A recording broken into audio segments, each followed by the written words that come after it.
기억나? 왜? 얘도 비슷한 시기에 만들어진 걸로 보시면 됩니다. 정확히 말하면 임진왜란 이후에 또 다른 어떤 난이 있어가지고 기양을 간 사람이라고 보시면 됩니다. 아무튼 3페이지에 있는 보기를 잠깐만 보시면요. 자, 단가육장은 기양살이라는 작가의 삶에 대한 성찰. 그래, 일단 여기에서의 작가는 기양하고 있어. 유배당했어요. 그죠? 유배당했는데. 자, 삶에 대한 성찰과 그 다음에 미래에 대한 불안감, 그 다음에 기양지에서의 답답함과 외로움 등 복잡한 심경이 잘 드러난 작품이다 돼 있고요. 그 다음에 여기 작자인 이신희는 정치적 격변기를 살아가면서 임진왜란 당시에는 의병활동에 앞장섰으며, 자, 어디가 지금 핵심적인 거야? 정치적 격변기라는 말이 좀 중요한 부분이겠죠. 혼란스러운 정치적 어떤 상황이네요. 전란 이후에는 목민관으로서 덕망을 떨치기도 하였다. 목민관이라는 게 뭐냐면은 그 어떤 백성들의 이제 민생을 이제 돌보는 그런 역할을 했다라고 보시면 됩니다. 대표적인 목민관이 정약용이 있었죠. 예. 그 다음에 이 작품은 광해군을 지지하는 대북파와 영창대군의 어머니인 임묵대비를 유폐하자는 의론을 제기하자. 자, 뭐가 있었냐? 강직한 태도 동그라미 쳐주시고요. 이에 반대하는 글을 올려. 자, 뭐를 지키기? 자기의 강직한 태도, 임묵대비를 지키기 위해서 이 지조와 절기를 나타내며 그 다음에 반대를 했더니 어떻게 된 거야? 그 반대를 한 대가로 기양살이를 하게 됐다라고 보시면 되겠죠. 그쵸? 그럼 정치적인 이유로 지금 기양살이를 한다라고 보시면 됩니다. 아무튼 이걸 해서 유배를 간 기양지에서 창작한 작품으로 추정이 된다라고 나와 있습니다. 다시 본문으로 돌아볼게요. 근데 여러분들이 요거 총 6장인데 첫 번째 부분들은 아마 봤을 수도 있어. 첫 번째 부분들은 어디서 많이 봤을 수도 있어. 그게 어디 있었냐? 항고십팔곡에도 좀 비유사한 부분들이 있었잖아. 그쵸? 제일 중요하게 여기는 거는 충과 효고. 그 충효를 하지 않으면 금수나 다름없다 라는 말이 있다는 거잖아. 그죠? 네. 그거랑 여기서도 이제 비슷한 말이 있는데, 자, 장부의 해올 사업 아는가 모르는가. 그러니까 뭐야? 장부 사대부라면은 응당 해야 될 일들이 있다는 거지. 그럼 얘가 말하는 이 사업이라는 말이 밑에 이렇게 나와 있죠. 뭐라 나와 있어요? 밑에 효제 충신밖에 하올 일이 또 있는가? 그럼 여기서의 사업이라는 거는 효제 충신, 우리가 뭐만 생각하면 돼? 효와 충만 생각하시면 되는 거네. 그죠? 그럼 그렇다는 얘기는 장부의 해올 사업은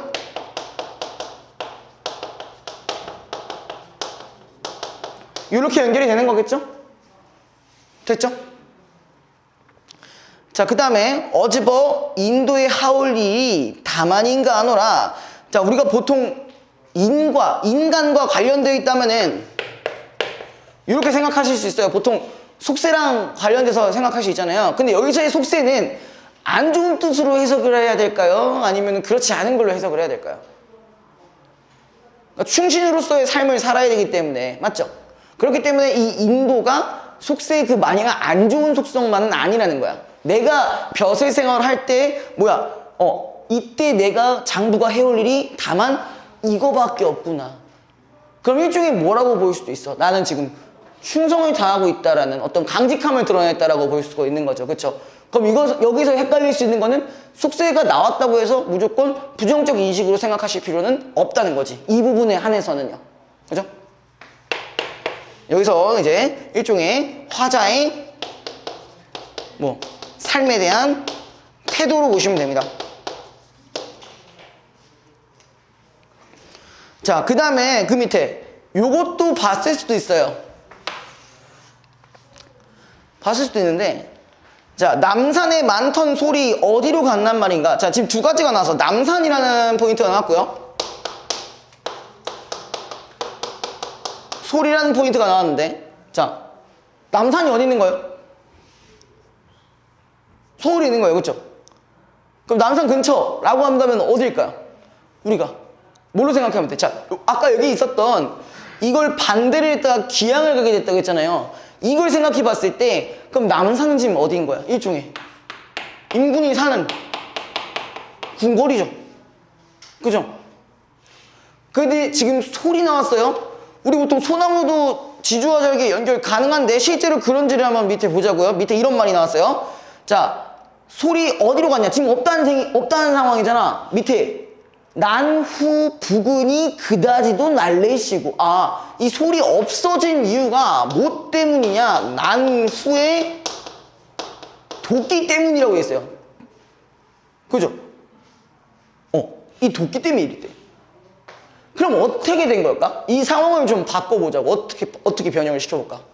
이 소를 누구로 생각할 수 있어? 화자랑 같은 이제 뜻을 품고 있는 사람들 정도로 볼 수 있죠. 이해돼? 뭐라고요? 화자랑 같은 뜻을 품고 있는 사람들. 나는 아니요, 얘네요. 솔이요. 없어졌잖아. 없어진 솔. 여기까지 됐죠?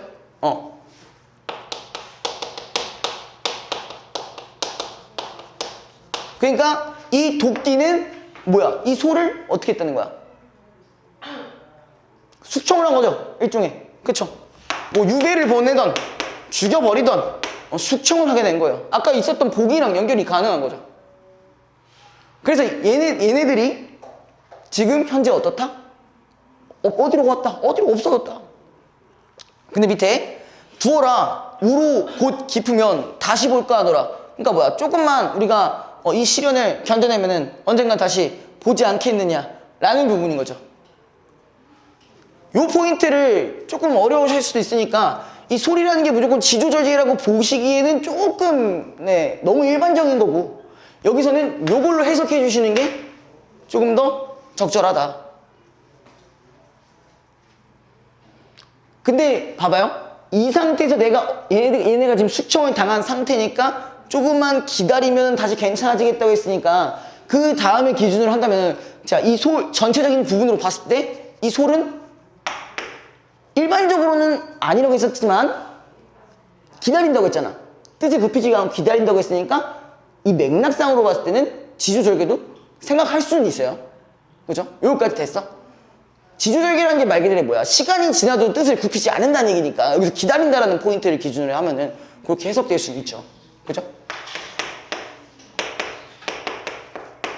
그러니까 저는 어떤 걸 경계하자는 거냐면은, 그냥 우리가 일반적으로 뭔가 얘가 어떤 시어가 나왔으면은 그냥 바로 이게 뭐다라고 이렇게 단정 짓는 게 좀 그런 걸 좀 경계를 했으면 좋겠다는 얘기예요.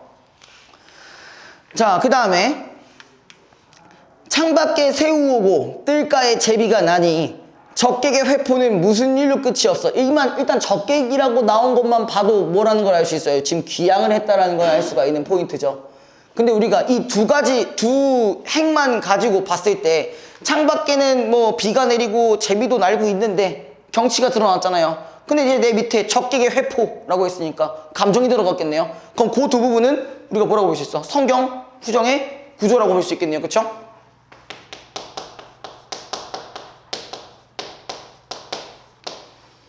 자, 그 다음에 저 제비 비비를 보고, 야, 뭐야, 제비가 날아다니는 걸 보고 내가 뭐하고 있다? 한숨 겨워하고 있어요. 그렇다면은 지금 내가 감정이 드러나는데 요 부분을 보고 지금까지 좀 내가 회포라고 했으니까 안 좋은 감정이잖아요. 그렇죠? 이 안 좋은 감정이 오히려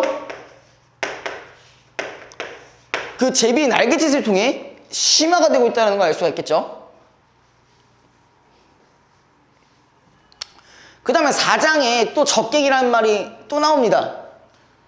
적객에게 벗이 없어 공양의 제비로다. 지금 뭐야? 제비밖에 내가 벗이 없다. 이런 식으로 하고 있어요. 그죠? 그 다음에 종일 하는 말이 무슨 사설 하는지고, 누가 하는 말이? 제비가 하는 말이. 제비가 뭔가를 말을 하고 있네. 무슨 말을 하고 있다라는 식으로 말을 하고 있으니까 이거는 의인화랑 연결 가능하겠죠? 그 다음에 밑에 자, 어즈버 내 풀어낸 씨름은 널로만 하노라. 그러니까 뭐야? 이 씨름이 너와 같다라고 하고 있잖아. 그죠? 그럼 이렇게 보면 되겠네요. 자, 씨름이 제비와 같다라고 했으니까, 자, 이것도 이제 뭘 넣어볼 수가 있는 거야? 제비, 내 씨름이 제비와 같다. 감정이입이 넣을 수 있죠? 그죠? 이 제비가 감정이입이죠? 감정이입의 대상. 이렇게 갖고 가시면 되겠네요. 자, 그 다음에 다섯 번째. 자, 인간의 유정한 벗은 명월밖에 또 있는가? 지금 또 친구를 뭐라고 생각하겠어? 명월로 설정을 했어요. 왜? 천리를 멀다 아니어간 데마다 따라오니. 그러니까 뭐야? 얘가 지금 천리라는 말이 왜 나왔을까? 천리라는 말이 왜 나왔을까? 얘 원래 뭐 하다가? 뭘 반대하다가 귀향해서 간 거잖아. 그죠? 유배당했다고 했잖아요. 그 거리감을 이런 식으로 천리로 표현을 한 거지. 그치? 내가 벼슬 할 때도 달이 계속 나를 따라다니고 있었고, 유배를 하고 있는 중에서도 달이 계속 따라오고 있고, 그렇기 때문에 얘가 지금 벗이라고 한 이유가 되는 거죠. 내가 어떤 공간에 있든 언제나 나를 비추는 건 명월밖에 없기 때문에. 그 다음에 어즈버 반가운 옛벗이 다만 넌가 하노라. 그럼 여기서도 마찬가지 이 명월이라는 이 대상에 대해서 똑같이 의인화를 시켰다고 볼 수가 있겠네요.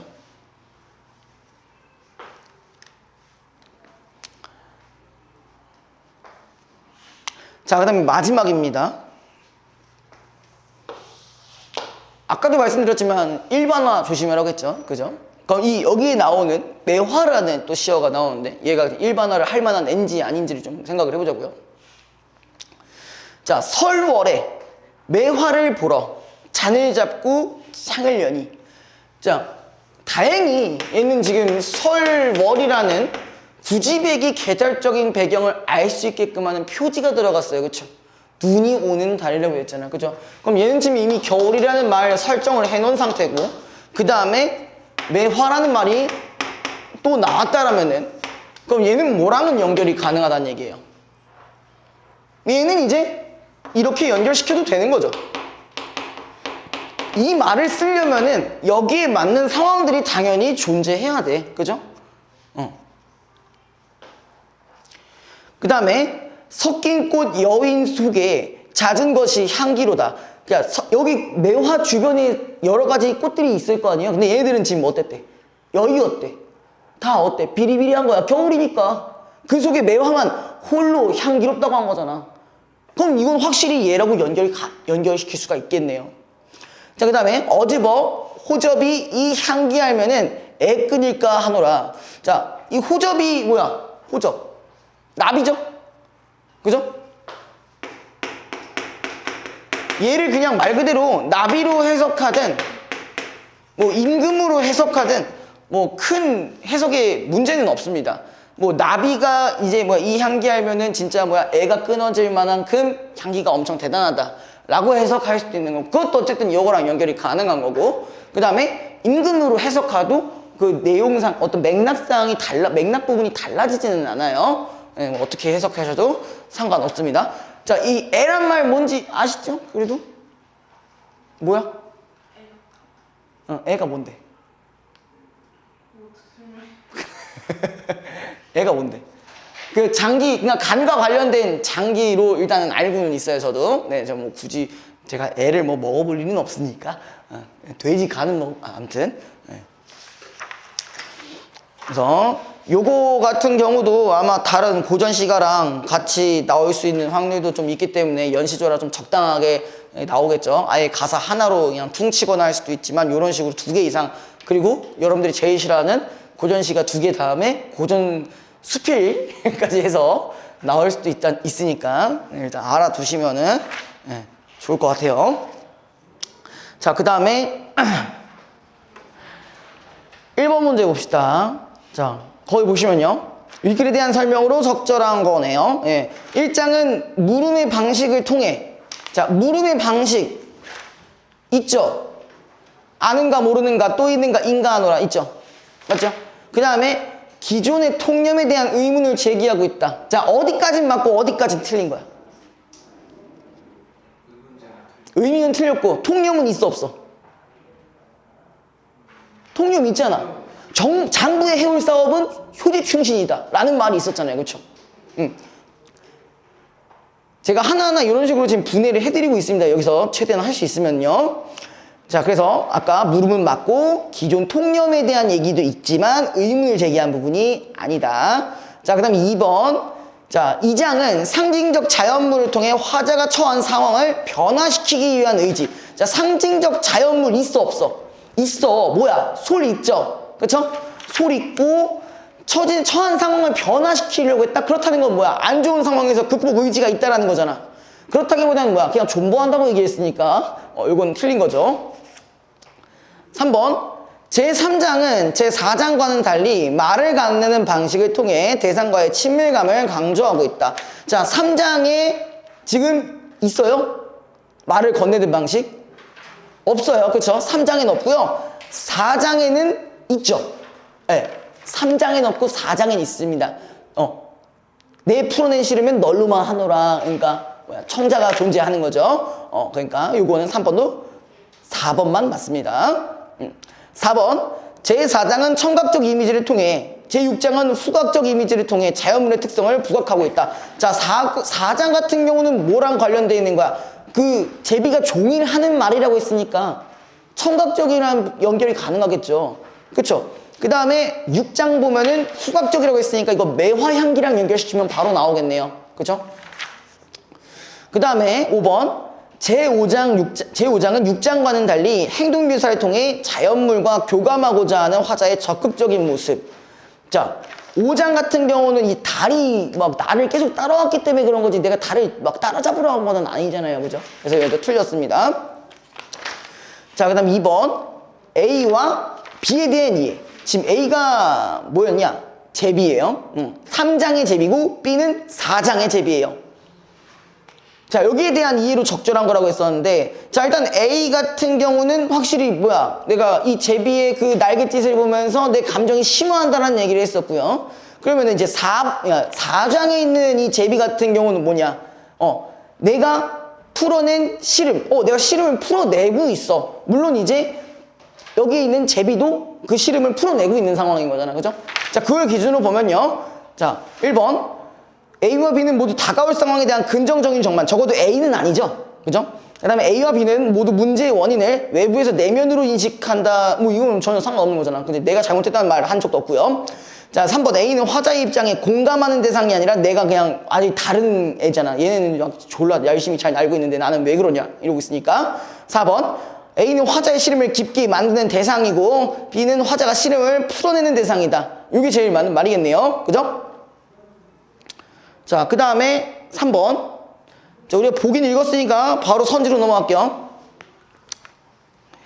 자, 인간의 도리를 효제 충신이라고 한 것에서 인목 대비를 유폐하자는 의견에 반대 목소리를 내고 의병학동과 목민관 등 나라를 위한 일에 책임을 다했던 작가의 삶의 태도가 반영됐다. 그치? 유교적인 덕목을 중요시했고 여태까지 전쟁도 나가서 있었고 그 다음에 목민관도 했었다고 했으니까 연결이 가능하죠. 자, 2번. 난 후 부군으로 인해 사라진 소를 우로가 깊으면 다시 볼 수 있다고 믿는 것은. 자, 여기까지 일단 끊고요. 임진왜란 참전 경험을 바탕으로 당면한 문제를 극복하고자 아까 그 1번에 해당하는 2번 선지랑 좀 연결이 비슷하네요. 그죠? 극복하려고 한 건 아니라고 했었죠. 기다린다고 했었잖아요. 그쵸? 그래서 2번이 정답이고 나머지 쭉 볼게요. 적객의 회포가 끝이 없어 한숨겨워하는 화자의 모습은 귀양살이라는 작가의 삶에 대한 성찰과 일단 회포니까 옛날 감정인 거잖아요. 그쵸? 미래에 대한 불안감 등이 반영된 것으로 볼 수 있겠다. 이것도 연결이 될 거고. 그죠? 그 다음에 4번. 귀양지에서 느끼는 심리적 거리감을 자, 천리로 나타냈다. 그 우리가 원래 있었던 조선, 조선이 아니라 한양, 그죠? 남산이라고 하는 게 좋겠죠? 여기서도 거리감이 있다고 처음부터 말씀드렸고요. 그 다음에 먼 곳까지 따라오는 대상이 명월밖에 없는 상황은 귀양지에서 외로운 작가의 처지가 반영된 것으로. 그렇지, 조금 더 이렇게 꼬아보면 그렇게 볼 수 있겠죠. 그쵸? 이제 내 벗이 명월밖에 없다고 했으니까.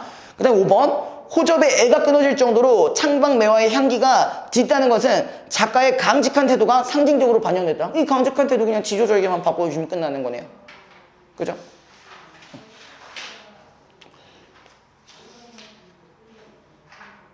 됐어요? 넘겨봅시다.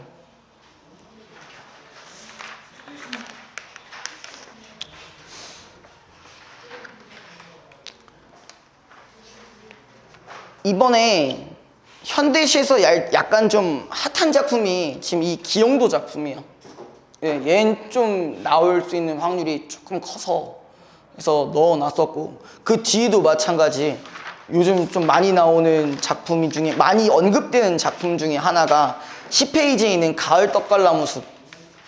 요것도 많이 언급이 되더라고요. 그래서 제가 좀 이걸 넣어봤고, 6페이지에 있는 보기 한 번만 좀 보고 넘어갑시다.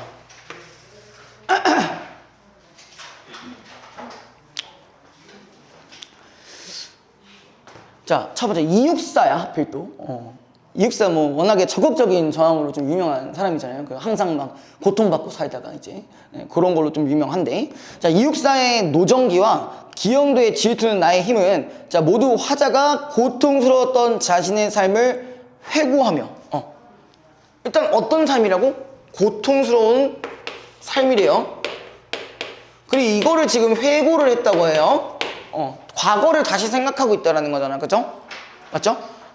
그 다음에 거기도 있어요. 부정적 자기인식.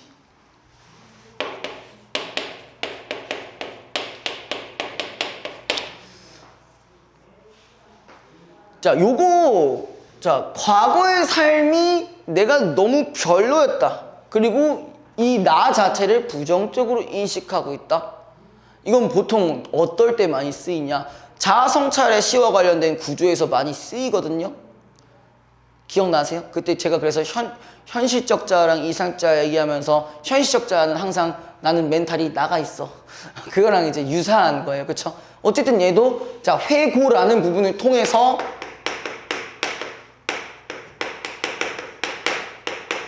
성찰적인 태도가 기본적으로 들어가 있다라고 보시면 되고요. 그리고 성찰에서도 부정적인 자기인식을 하는 거는 항상 뭐에 대해서? 현재의 나에 대해서, 현재의 나에 대해서 부정적인 자기인식을 하고 있다라고 보시면 돼요. 그래서 일반적인 그 자아 성찰의 구조라고 한다라면은 이런 상황에서 원래 뭐가 나와야 정상이야? 이상적 자아가 나와서 막 위로해주고 격려해주고 막 그래야 돼. 사과해주고 막 그래야 되는데, 근데 여기서는 지금 그런 건 없죠. 요것만 담겨져 있습니다.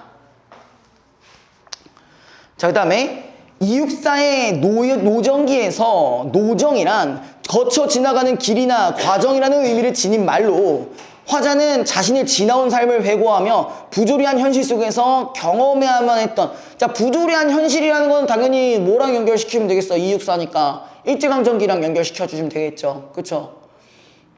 그 다음에 이렇게 경험해야만 했던 불안과 고통, 절망을 드러내고 있는데, 따라서 노정기라는 제목은, 자, 화자가 살아온, 자, 고단한 삶에 대한 기록. 자, 요 삶에 대한 기록이 여기서 말하는 노정기라는 제목의 뜻이네요. 그쵸? 고통스러운 삶에 대한 기록. 자, 근데 한편 질투는 나의 힘이라는 제목에는 화자가 삶을 지속할 수 있었던 동력이 결국 타인에 대한 질투였다는 의미가 담겨 있다. 뭐 일단 제목만으로도 충분히 그럴 수 있죠. 그죠? 보통 여러분들 약간 유튜브에서도 누군가가 잘 되는 게 재미있어요? 누군가가 날아가는 게 재밌어요? 이 본성으로 얘기해보자고. 거짓말하지 마세요. 날아가는 게 더 재밌잖아. 약간 논란 정리 이런 거 막 그게 더 꿀잼이지 않아? 아니야? 넌 뭐가 더 좋아? 자, 카리나 연애설. 얼마나 자극적이야, 그죠? 카리나 연애설. 얼마나 자극적이야, 그지? 실제로 그 일 때문에 진짜 약간 그 팬들이, 대부분의 팬들은 응원하지만 근데 몇몇 팬들은 그냥 아예 다 떠나갔잖아. 근데 그 중요한 게 뭐냐면은 그 몇몇 팬들이 돈을 엄청 써요. 솔직히 대부분의 팬들은 그런데 돈을 잘 안 씁니다. 근데 몇몇 팬들은 돈을 온팡지게 써요. 거기 약간 유사 연애의 감정을 느낀다 막 이런 식. 아니 근데 그게 한국에서 있는 그 아이돌의 마케팅이에요. 그렇게 수익 창출이 나는 거야. 거의 판매액의 한 최소 90%는 그런 팬들이 돈 써주는 거예요. 근데 이제 뭐야? 딱 그 열애설이 딱 터졌어. 그럼 이제 거기에 대해서 지금 사람들도 막 이거 개꿀잼 하면서 보고 카리나 어떡하냐 하루 만에 660억 날라간대 막 이러면서 막 그 있잖아요. 열애설 터지자마자 SM 주식이 3%가 확 내려갔거든요. 근데 그 3%가 얼마냐면 660억이에요. 그러니까 아무튼 간에 사람들은 보통 누군가가 잘 되는 것보다 안 되는 걸 좋아해요. 그럼 왜 그런 거냐? 잘 되는 거 뭔가 꼴보기 싫어한다는 거예요. 모든 사람들이 그렇다는 건 아니야. 모든 사람들이 그렇다는 건 아닌데 보편적인 인간상의 본성에 그런 게 있다라는 거예요. 가질 수 없으면 어떻게 해야 돼? 짓밟아버려요. 봐봐 이거 어떻게 알아? 네가 이거 어떻게 알아? 네가 이거 어떻게 하냐고. 가질 수 없으면 왜 부셔? 왜 부시냐고. 그런 게 있다. 아무튼 여기서도 그런 내용이 있죠. 아무튼 얘가 화자는 자신의 삶을 성찰하며 자신이 살아온 삶이 자신의 정체성을 찾지 못한 채, 그러니까 얘가 부정적인 자기인식, 그러니까 질투는 나의 힘에서 부정적인 자기인식을 하는 이유는 이제 뭐라고 보시면 되는 거예요. 스스로의 뭘 못 찾았기 때문에, 정체성을 찾지 못했기 때문에 그렇게 되는 거예요. 그죠? 자, 그 다음에 타인을 깎아내리고 시기하는 일에만 몰두하는 과정이었음을 아프게 자각하며 부정적인 자기인식을 드러내고 있다. 한마디로 얘도 뭐가 싫다는 거야? 현재의 그 질투로 가득한 내 모습이 싫다는 얘기를 하고 있는 거잖아요. 이해됐어요? 제가 잠깐 어그로 끝나고 카리나 얘기 좀 있는데, 그죠? 왜요? 이미 카리나는 영상으로 이미 올려놨습니다, 옛날에. 그거 알아? 어떻게 알았어? 릴스에 올라온 거 아니에요? 릴스 안 올렸는데, 그런 거? 안 올렸는데? 나 욕 안 먹었는데? 먹을 일이 딱히 없는데? 보는 사람이 있어요. 욕을 먹는 거 아니에요? 뭐라고? 보는 사람이 있어요. 욕을 먹는 거 아니에요? 씨발놈아. 그거 잘 나왔거든? 짜증나네. 몇회 나왔어요? 2100인가? 뭐 제 구독자 수에 비하면 뭐 잘 나온 거죠. 에? 몇 명? 뭐요? 저 이제 1370 넘었나? 원래 보통 그래요. 구독자 수에 비해 한 30%만 나와도 이제 잘 하는 거라고 했어요. 근데 지금 그 이상으로 나왔습니다. 씨발, 천타오네. 자, 아무튼 본문으로 들어가 볼게요. 요걸 잘 기억해 주세요. 현재의 삶, 그러니까 부정적인 삶을 생각하면서 거기에 대해서 내가 부정적인 태도를 가지고 있다. 누가? 내가 나에 대한. 이것만 생각하시고 접근하시면 됩니다. 매번 익숙한 작품 하시다가 이런 처음 보는 작품 해보면 어때요? 좀 괜찮아요? 그냥 재밌어요? 상관없다고? 좀 설레지 않아요? 저는 약간 좀 설레던데. 약간 아는 작품이면 그래 얘기해봐라 약간 이런 표정이거든.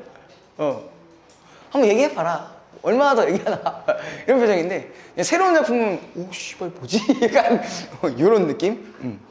볼게요. 자, 처음에 목숨이란 마치 깨어진 뱃조각이라고 했어요. 누가? 이육사가 말한 부분이죠. 그죠? 근데 그냥 뱃조각도 아니고 깨어졌대. 그럼 이건 뭐야? 내가 여태까지 살아온 것들은 어떤 삶이다? 위태로웠던 삶이 되는 거죠. 맞죠? 여기까지 됐죠? 맨날 시련과 고난을 존나게 겪는 그런 삶이라는 얘기예요. 마치 제 삶 같네요. 개소리하지 마세요라는 표정 하지 마시고요. 알았어요. 행복하진 않죠. 뭐 MC 더 맥스가 불러요? 미안해, 내가 오늘 상태가 안 좋은 것 같아.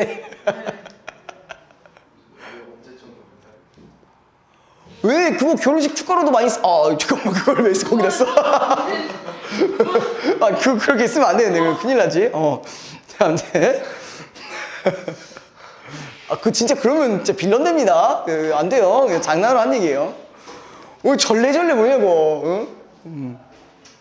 자, 아무튼요. 자, 이 여기저기 흩어져 마을이 한구죽죽한 어촌보가 어설프고, 근데 되게 앞에 이런 말들이 많이 있지만 결론적으로 뭐야? 내 삶이 어설프고, 그죠? 밑에 삶의 티끌만 오래 묵은 포범처럼 달아매었다. 티끌만 달아매어질 정도로 어떻다는 거야? 위태위태하다는 거지. 내 삶이.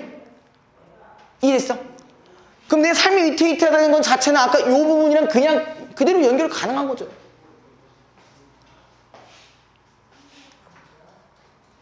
자, 그 다음에 남들은 기뻤다는 젊은 날이었건만 밤마다 내 꿈은 서해를 밀항하는 짱크와 같아. 자, 지금 뭐가 나왔냐? 두 가지가 나왔어요. 남들은 어렸을 때 기뻤다고 하는데 밀항이라는 말이 나왔고 중국으로 가는 배라고 돼 있어. 그죠? 맞죠? 자, 여기서 어떤 감정을 느낄까? 자, 밀항하면 어떤 감정을 느낄까? 아, 물론 여러분들 안 해봤지만 어떤 감정을 느낄 것 같아요. 밀항이라는 게 뭔데? 아, 일단 이 자체 뜻이 뭐냐고. 몰래잖아. 몰래 가는 거잖아. 그럼 만약에 들키면 차 뜨는 거잖아. 그러니까 뭘 느낄 수밖에 없어. 그치, 긴장감 혹은 불안감을 느낄 수밖에 없는 거죠. 그죠? 이 부분을 통해서 불안감을 느낄 수 있는데, 자, 여기서 조금 더 추가를 하자면요. 자, 이육사는 어쨌든 간에 일제강점기랑 항상 연결이 되는 거니까 이 밀항이라는 말을 뭘로 좀 변형을 시킬 수가 있을까? 일제강점기 당시에 우리가 할 수 있었던, 일제가 너무 싫으면은 갈 수밖에 없는 게 뭐야? 빤스런 해야 될 거 아니야. 그치? 그래가지고 얘는 이런 부분이랑도 연결은 가능하겠죠. 물론 실제로 이육사가 피난하다가 그런 거는 없지만, 예, 그만큼 불안한 삶을 살고 있었다라는 얘기인 거죠. 일제 탄압에 이제 너무 힘드니까 그렇게 연결시켜도 되고요. 그 다음에 밑에 소금에 절고 조수에 부풀어 올랐다. 자, 소금이란 말도 있었고요. 조수라는 말도 있었는데, 자, 여기 부분은 다 긍정적일까 부정적일까? 그치? 내 살아온 삶이 쩔어 있다는 거, 그쵸? 이렇게 생각하면 되는 거지. 둘 다 마이너스적으로 해석이 가능하죠. 그리고 얘도 마찬가지. 조금이라는 부분과 조수라는 어떤 자연물을 통해 내 삶이 부정적으로 되어 있다는 걸 나타내는 거죠. 이렇게 해석 가능하니?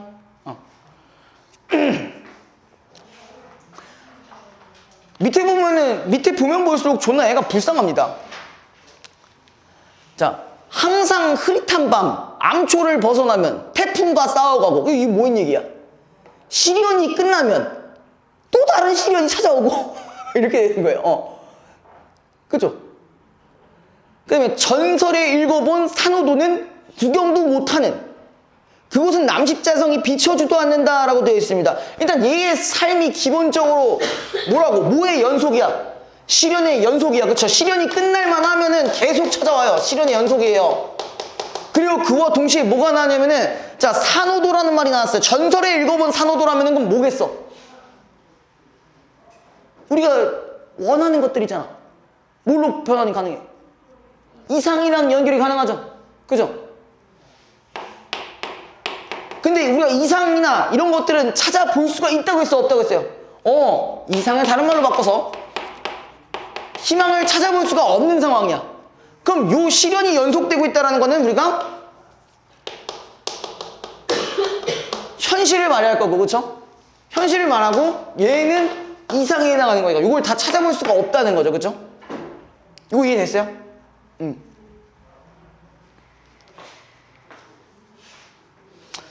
보통 그런 게 있습니다. 원래 계속 살다 보면서 느끼는 건데, 뭔가 시련이나 어떤 악재들은요 한 번에 찾아와요. 그냥 제가 살아와서 느끼는 건데, 저 왜 꼰대질이냐 이럴 수도 있는데 아, 진짜 악재들은 진짜 한 번에 훅 들어와가지고 아주 제 멘탈을 졸라게 흔듭니다. 예.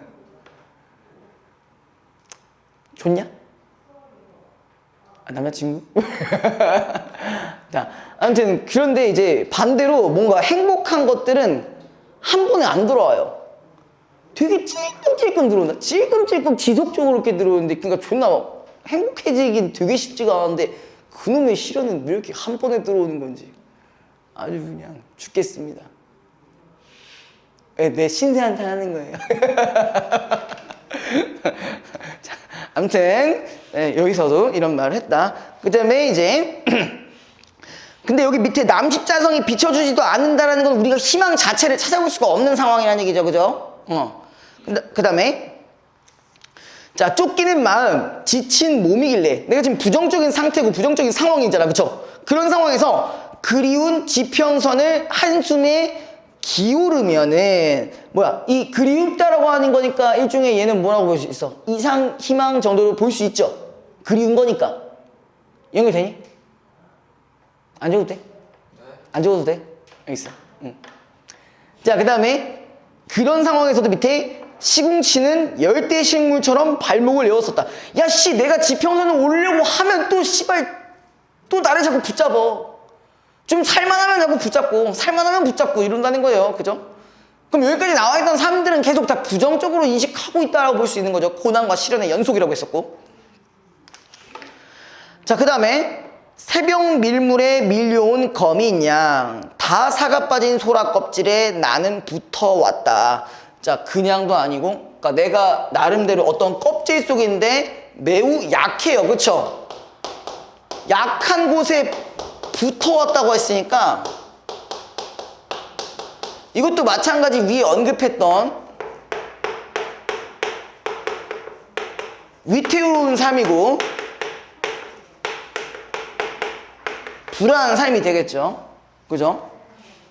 마지막에 먼 항구에, 자, 이거 시적 허용이죠. 먼 항구의 노정에 흘러간 생활을 들여다보면, 그러니까 이 항구 뒤에는 이제 내가 여태까지 고생했던 일들을 지켜볼 수 있는 공간이에요. 그럼 여기를 통해 내가 확실히 뭐 하고 있는 거야? 과거에 대해서 생각하고 있다는 거죠. 즉 회고하고 있다라는 얘기죠. 그죠? 보통 여러분들이 일반적으로 접했던 이육사 작품들 중에는 부정적 상황이 있더라도 극복하려는 어떤 의지가 있었잖아요. 여기 같은 경우 어때? 그냥 아무나면 그 자체야. 그러니까 좀 성격이 다르죠. 같은 작가임에도 불구하고. 자, 그 다음에 그 옆에 거 볼게요.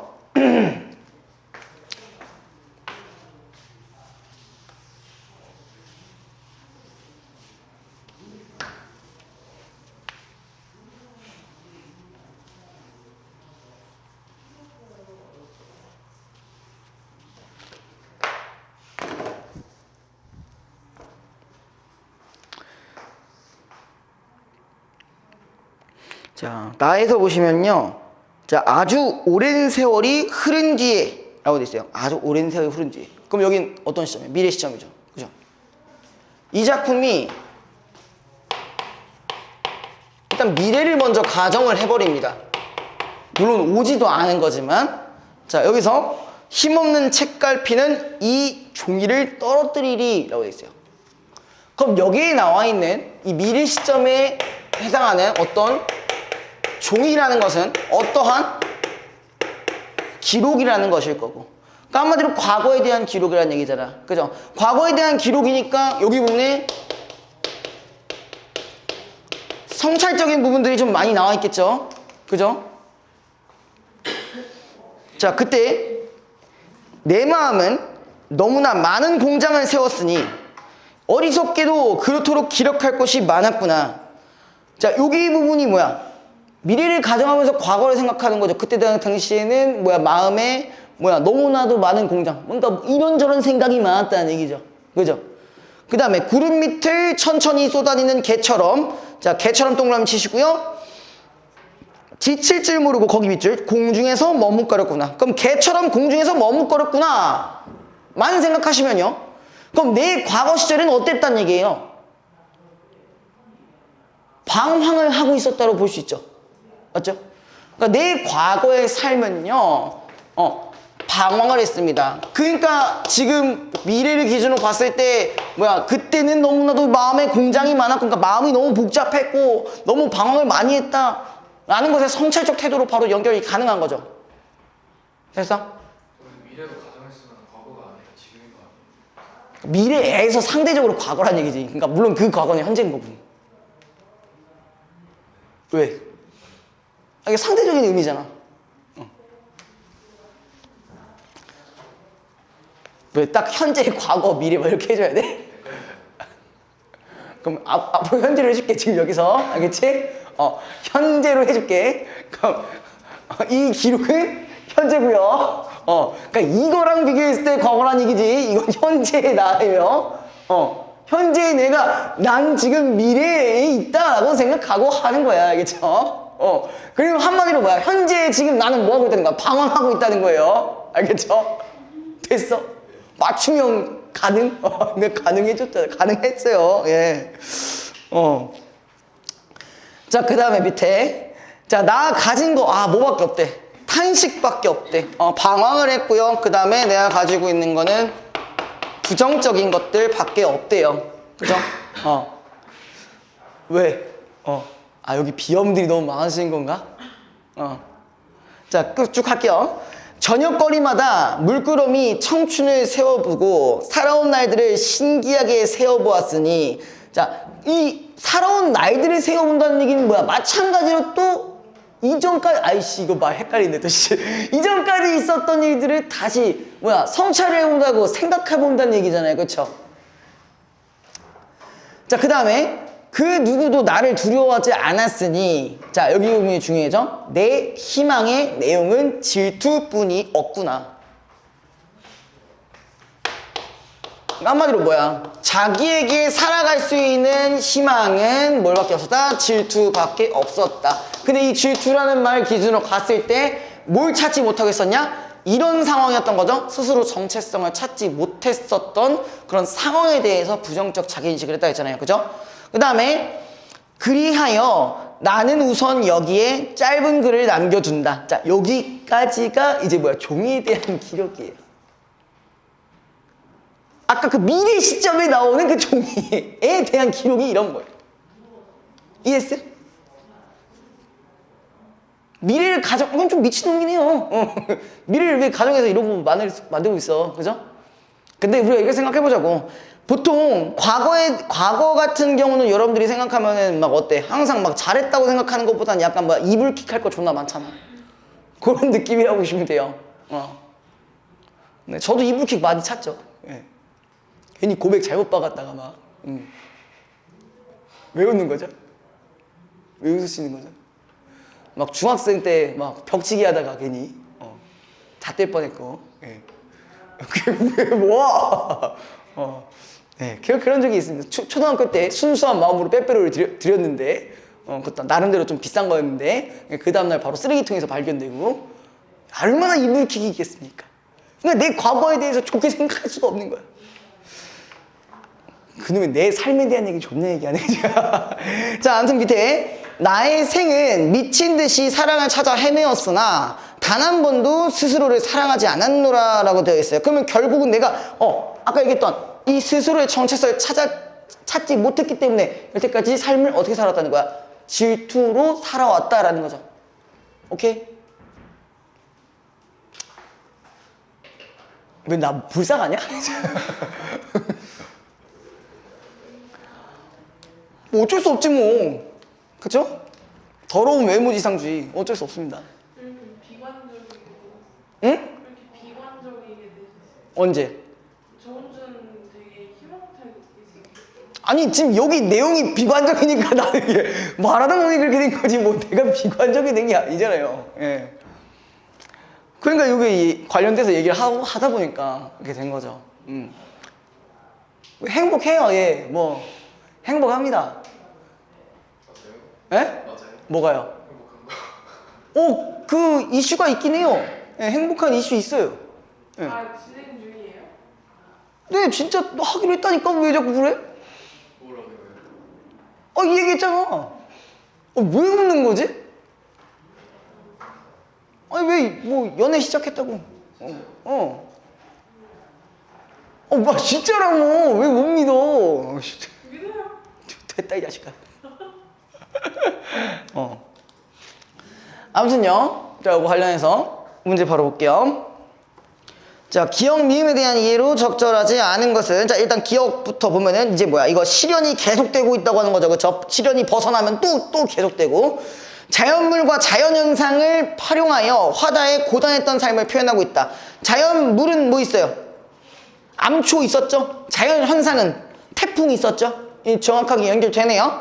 자, 그러면 니은 비유적 표현을 통해 있어요. 열대 식물처럼 있죠? 고통에서 벗어나기 어려운 현실. 자꾸 내 발목을 붙잡으니까 연결이 가능한 거죠. 3번 상징적 시어를 통해 있어. 상징적 시어 디귿 공장이라는 말이 있었네. 마음이 복잡한 거를 저런 식으로 표현한 거잖아요. 그죠? 혼란스러웠던 화자의 내면 심리를 표현하고 있다. 아니 뭐 저도 3주 전까지는 저랬어요. 자, 그 다음에 4번 일 추상적 대상을 구체화하여. 이거 뭐야? 그냥 다른 걸로 바꾸면 뭐예요? 관념이 구체화잖아. 그죠? 맞죠? 그거 관련된 게 뭐가 있어요? 청춘을 세워두고니까 시각적으로 발현시킨 거잖아. 그죠? 화자의 반복적 행위의 대상을 나타내고 있다. 그 다음에 미음. 자, 그리하여. 자, 일단 접속어를 통해 일단 있죠. 자, 화자가 주체적 삶의 의지를 갖게 되었음을 나타난 게 아니라 갖지 못했으니까 이렇게 글을 남겨둔다라고 한 거잖아. 맞죠? 이해됐죠? 5번이 정답이고요. 자, 2번. 나의 A에 대한 설명으로 가장 적절한 것은. 자, 이 A가 뭐예요? 이건 너무 쉽잖아. 그치? 특정한 사건에 대한 화자의 심리가 전환되고 있다. 전환은 없었어요. 그쵸? 2번 미래의 시점을 가정하여 현재의 삶을 되돌아보고 있다. 그래, 과거라 해서 미안했다. 1번에 예. 갖게 되었음이 아니고 원래 삶의 의지가 질투 때문에 잠깐만, 다시 한번 뭐라고? 원래 삶의 의지를 갖고 있었는데 어디서? 있었던 거 아니야? 무슨 말 하는 거야? 내 희망의 내용은 질투뿐이었구나라고 돼 있잖아. 그래서 삶의 의지가 이제 질투로 인해서 그랬던 건데 근데 아까 말한 거는 그러니까 그게 그렇게 된 게 그렇게 질투로 인해서 살아가는 걸 후회한다는 거잖아. 내가 나를 자각을 하고 그렇게 살아야 되는데 그렇지 못하고 자꾸 타인 것만 따라다니다 보니까 그래서 자꾸 질투를 하게 되고 그렇게 내가 살아왔었다라는 얘기를 하는 거잖아. 응, 이해됐어? 자, 그 다음에 뭐 3, 4, 5번은 안 해도 되겠죠? 공간에 이동이 있는 것도 아니고 불가능한 상황의 설정은 뭐 없었죠? 뭐 정석가야? 뭐 정석가도 아니고 그죠? 삭샤키 세모레에서 군밤이 나오면 군밤이 싸게 나면 그러면서 자, 넘어갑시다. 자, 보기를 바탕. 자, 보기는 저희가 얘기했으니까 바로 선지로 넘어가 볼게요. 자, 1번 가의 밀문에 밀려온 거미처럼 소라 껍질에 붙어왔다는 표현을 통해 화자의 고단한 삶이 부조리한 현실에 의해 이끌려온 것임을 알 수 있다. 맞죠? 여태까지 힘들게 살아왔으니까. 2번 나의 내 희망의 내용은 질투뿐이었구나에서는 화자가 추구했던 것들이 결국 타인을 깎아내리고 시기하는 일이었다는 아픈 자각이 드러나 있다. 방금 아까 질문한 거랑 어느 정도 연결이 되는 부분이죠. 네, 3번 나의 단 한 번도 스스로를 사랑하지 않았노라를 통해 화자가 자신의 삶보다는 타인의 삶에 몰두하는 삶을 살아온 것을까지는 맞는데 자랑스럽게가 틀렸죠? 부끄러워하고 있는 거잖아. 그쵸? 3번이 정답이고 나머지 쭉 볼게요. 가의 깨어진 배조각과 나의 구름 밑을 천천히 쏟아내는 개. 둘 다 뭐야? 한쪽은 위태로운 삶, 한쪽은 방황하는 삶이었잖아. 화자가 자신의 삶을 회고하는 과정을 통해 얻게 된 부정적 자기인식 연결 가능하겠네요. 자, 5번 가의 소음에 절고 조수에 부풀어 올랐다와 나의 나 가진 것 한식밖에 없어에는 모두 화자가 경험해야 했던 고통스러운 삶이 드러나 있다. 둘 다 맞는 말이네요. 자, 그 다음 거.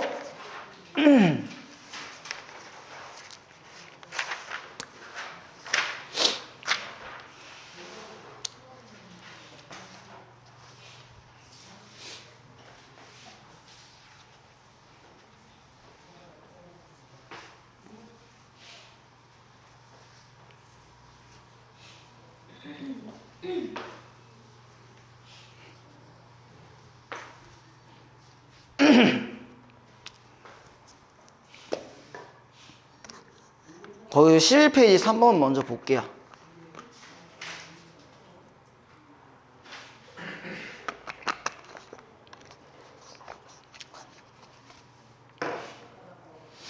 자. 이런 말이 나와 있습니다. 복잡한 세속의 삶에 지친 사람들. 전해요. 왜요? 왜 웃는 거야? 되게 어이없다는 식 웃으시는데 왜? 여기 속세 맞아. 그럼 여기 자연이야? 뭐 계곡 소리 있어? 아 근처에 고길이 있어서? 괜찮아? 알았어. 자, 세속을 떠나 자연 속에서 살기를 꿈꾸는데 자연이 복잡한 현실의 도피처가 될 수도 있고, 자 도피처 동그라미 쳐주셔야겠죠. 우리가 실제로 갖고 가야 될 내용 중에 하나입니다. 인간이 지녀야 할 바람직한 삶의 모습이 존재하는 자 이상향 동그라미. 그러니까 한마디로 자연이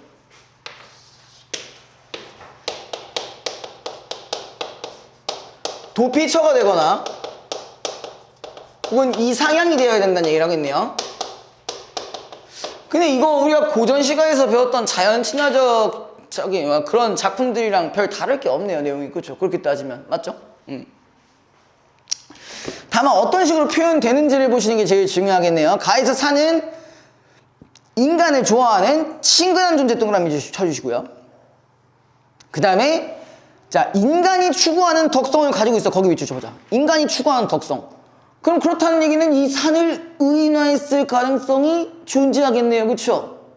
그렇게 갖고 가시고, 자, 또 동시에 뭐가 있다? 경외감을 주는 존재.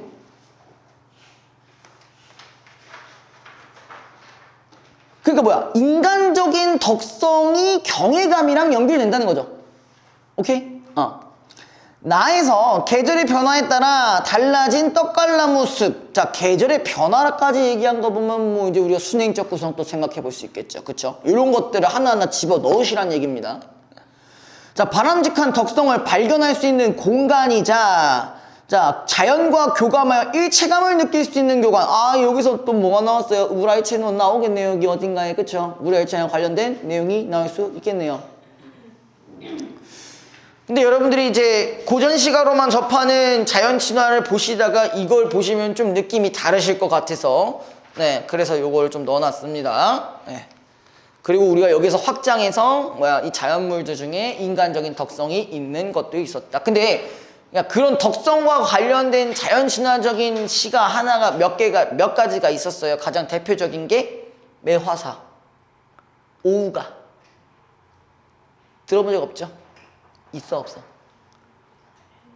오우가가 5가지, 그러니까 내 친구가 5가지인데 다 자연물이에요. 뭐 바위 같은 경우는 변하지 않은 영속성 때문에 좋고, 뭐 누구는 아예 뭐 형태가 바뀌지 않은 불변성 때문에 좋고, 물은 뭐 영원히 흘러서 뭐 이런 유연함이 좋고, 달은 높이 떠 있어가지고 뭐 약간 고귀하고 이래서 좋고, 뭐 이런 것들이 있습니다. 그 인간의 덕성과 어느 정도 연결이 가능하잖아요. 그죠? 왜요? 이 정도면 액션 아닌가요? 아니에요. 자, 바로 본문으로 넘어가 볼게요. 왜 뭐 벌써 문제 풀고 있노? 문제 풀고 있노? 벌써? 다 봤어? 내용 다 알겠니? 물어봐도 돼? 대충? 자, 이상하게도 내가 사는 데에서는 새벽녘이면은 산들이 학처럼 날개를 쭉 펼고 날아와서는 종일토록 먹지도 않고 말도 않고 업됐다가는 해질 무렵이면 기러기처럼 날아와서 틀만 남겨놓고 먼 산속으로 간다. 그러니까 산이 낮에는 드러났다. 그 나중에는 다시 그대로 들어간다는 얘기잖아. 그럼 산에 대한 뭐로 보실 수 있어? 그냥 풍경 정도로 보시면 되겠죠. 너무 어렵게 생각하실 필요 없고요. 자, 이제 뭘 봐야 되냐? 산의 속성을 좀 생각해 보셔야 돼요. 산은 날아도 새둥이나 꽃잎 하나 다치지 않고, 거기 동그라미 쳐주고, 새둥이나 꽃잎 하나 다치지 않고, 짐승들의 굴 속에서도 흙 한 줌, 돌 한 개 들썩거리지 않는다. 새나 벌레나 짐승들이 놀랄까봐 지구처럼 부동의 자세로 떠간다. 그럼 얘는 뭐야? 이러한 생명들을 뭐 하는 거라고 볼 수 있어요? 약간 좀 배려하는 모습을 보일 수 있다는 거죠. 그쵸? 맞죠? 이 산의 모습은 생명들을 배려하고 있습니다. 처음에는 그냥 산에 대한 풍경이 나왔다면은 그 다음에 또 나온 부분은 이러한 생명들을 배려하는 모습도 나왔다. 자, 그 다음에 그럴 때면은 사나 짐승들은 기분 좋게 업돼서 사람처럼 날아가는 꿈을 꾼다. 그럼 여기는 어떻게 보면은 자연물끼리의 조화라고도 볼 수가 있는 장면인 거죠. 그죠? 이수 기억나? 내가 한 말 방금? 뭐? 알았어요.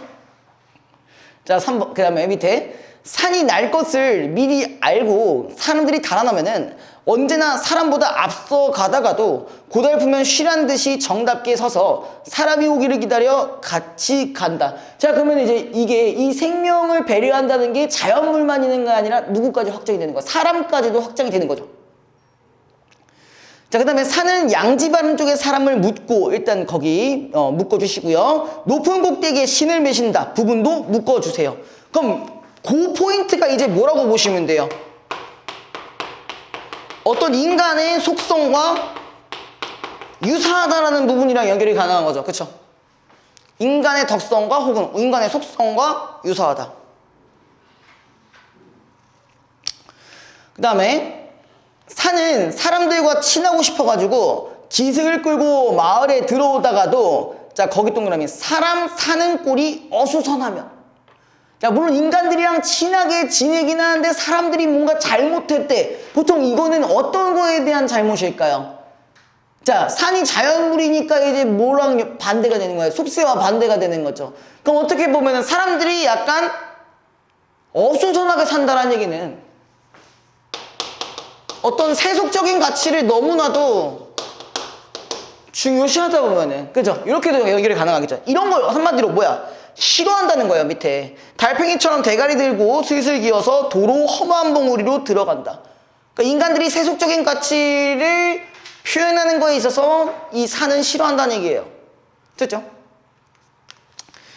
자, 그 다음에 산은 나무를 기르는 법으로 벼랑에 오르지 못하는 법으로 사람을 다스린다.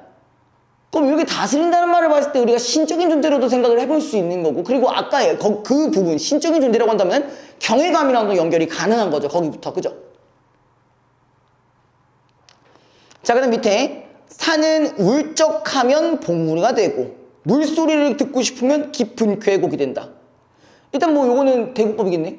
그리고 뭐로 인해 이렇게 되는 거야? 밑에 옆에 또 하나 더 있습니다. 한번 신경질을 되게 내야만 고산도 되고 명산도 된다는 부분이. 그럼 산의 감정으로 인해서 이렇게 변화가 있는다고 보니까 이 부분도 인간의 어떤 감정과 상당히 유사하게 진행이 되는 거라 볼 수 있겠죠. 그렇죠? 인간의 감정과 유사합니다. 자, 그 다음에 산은 언제나 기슭에 봄이 먼저 오지만 조금만 올라가면은 여름이 머물고 있어서 한 기슭인데 자, 두 계절 동그라미 쳐주시고요. 두 계절을 사이좋게 지내고 있다. 그러니까 산에는 봄과 여름이 사이좋게 지낸다. 이 한 공간에서 이 두 개가 같이 사이좋게 지낸다고 얘기했으니까 산이 또 어떤 속성까지 있는 거야? 포용력까지 있는 친구로 볼 수 있는 거죠.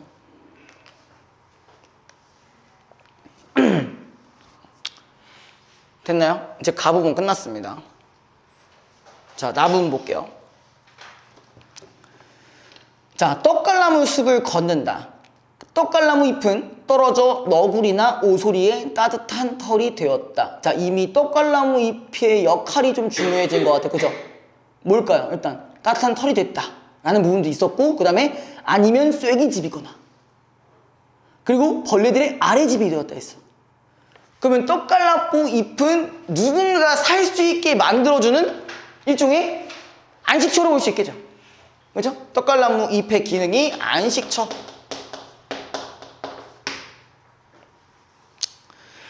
자, 그 다음에 그 숲에 그득했던 풍뎅이들의 혼례, 그 눈부신 날개짓 소리 들릴 듯한데, 자, 이게 풍뎅이들의 혼례라는 말이 이렇게 나와 있긴 하지만 이게 뭔 소리예요? 그냥 풍뎅이들이 이렇게 왔다 갔다 하는 걸 얘기하는 거겠죠. 그렇죠? 반딧불 보신 적 있어요? 본 적 있다고? 어떻게, 어디서 봐? 아, 시골에서? 여름 되면은 시골에서 뭐 풍뎅이들 이런 거, 풍뎅이들이나 막 반딧불들 이런 것들 실제로 보긴 보입니다. 근데 카메라로 찍으면 잘 안 찍히고, 눈으로 봐야 돼요. 물론 저도 제대로 본 적은 없습니다. 생각보다 시골을 가지 않아가지고. 제가 8살 이후로 시골을 가본 적이 한 번도 없어요. 다 뭐 근처에 살아가지고. 아무튼 요 눈부신 날갯짓 소리가 들릴 듯한데, 자, 풍뎅이라고 얘기했으니까 처음에는 이제 여름이에요. 근데 그 다음에 이런 말이 나왔어요. 텃새만 남아서. 자, 텃새만 남았다는 건 이제 뭘로 바뀌었다는 거야? 가을로 바뀌었다는 거야. 시간의 경과가 드러났습니다. 그러니까 이 떡갈나무 숲에 이제 여름에서 가을로 넘어가는데, 넘어가도 산 아래 콩밭에 뿌려둔 노래를 쪼아서 아름다운 목청 밑에 갈무리한다. 근데 이게 말이 좀 어렵게 되어 있긴 하지만 결국은 뭐예요? 앞에 풍뎅이도 그렇고 텃새도 그렇고 다 청각적인 심상으로 뭘 제시하고 있는 거야? 이 떡갈나무 숲에 풍경을 제시하고 있는 거예요. 이해했어요?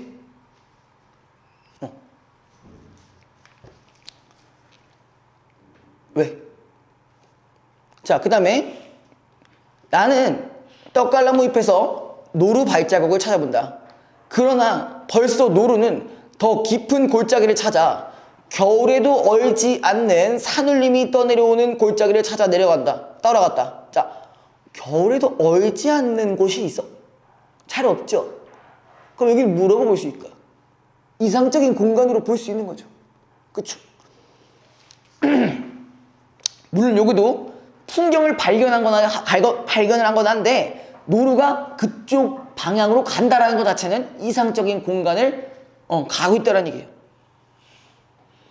자, 그 다음에 나무 등걸에 앉아 하늘을 본다. 하늘이 깊이 숨을 들이켜 나를 들이마신다. 자, 지금 뭐가 나왔냐면은 내가 하늘을 보고 있는 상황인데 하늘이 나를 들이마신다고 했어요. 그럼 이거 자체는 무슨 표현이야? 주객전도의 표현인 거죠. 그죠? 주객전도. 알죠? 몰라? 주객전도가 그 뜻을 모른다는 거야? 그지? 내가 해야 될 거를 다른 애가 대신 해주고 있는 거잖아. 그죠? 자, 그 다음에 나는 가볍게 오늘 밤에는 이 떡갈나무 숲을 온통 차지해버리는, 자, 거기서 동그라미 별이 될 것 같다. 이 별이 될 것 같다는 얘기는 뭐야? 내가 이제 자연물이 될 것 같다는 얘기잖아. 그럼 여기서 이제 뭐가 드러나는 거예요? 물알치가 드러나는 거예요. 자, 그 다음에 떡갈나무 숲에 남아있는 열매 하나, 지금 열매 동그라미 쳐주시고요. 자, 어느 산짐승이 혀로 핥아보다가 뒤에 오는 제 새끼를 위해 남겨놓았을까? 잠깐, 뭐야, 이 열매를 남겨놓았다는 얘기는 뭐야? 이 뒤에 생명에 대한 배려심이 있는 거네. 그죠? 그 부분은, 그죠?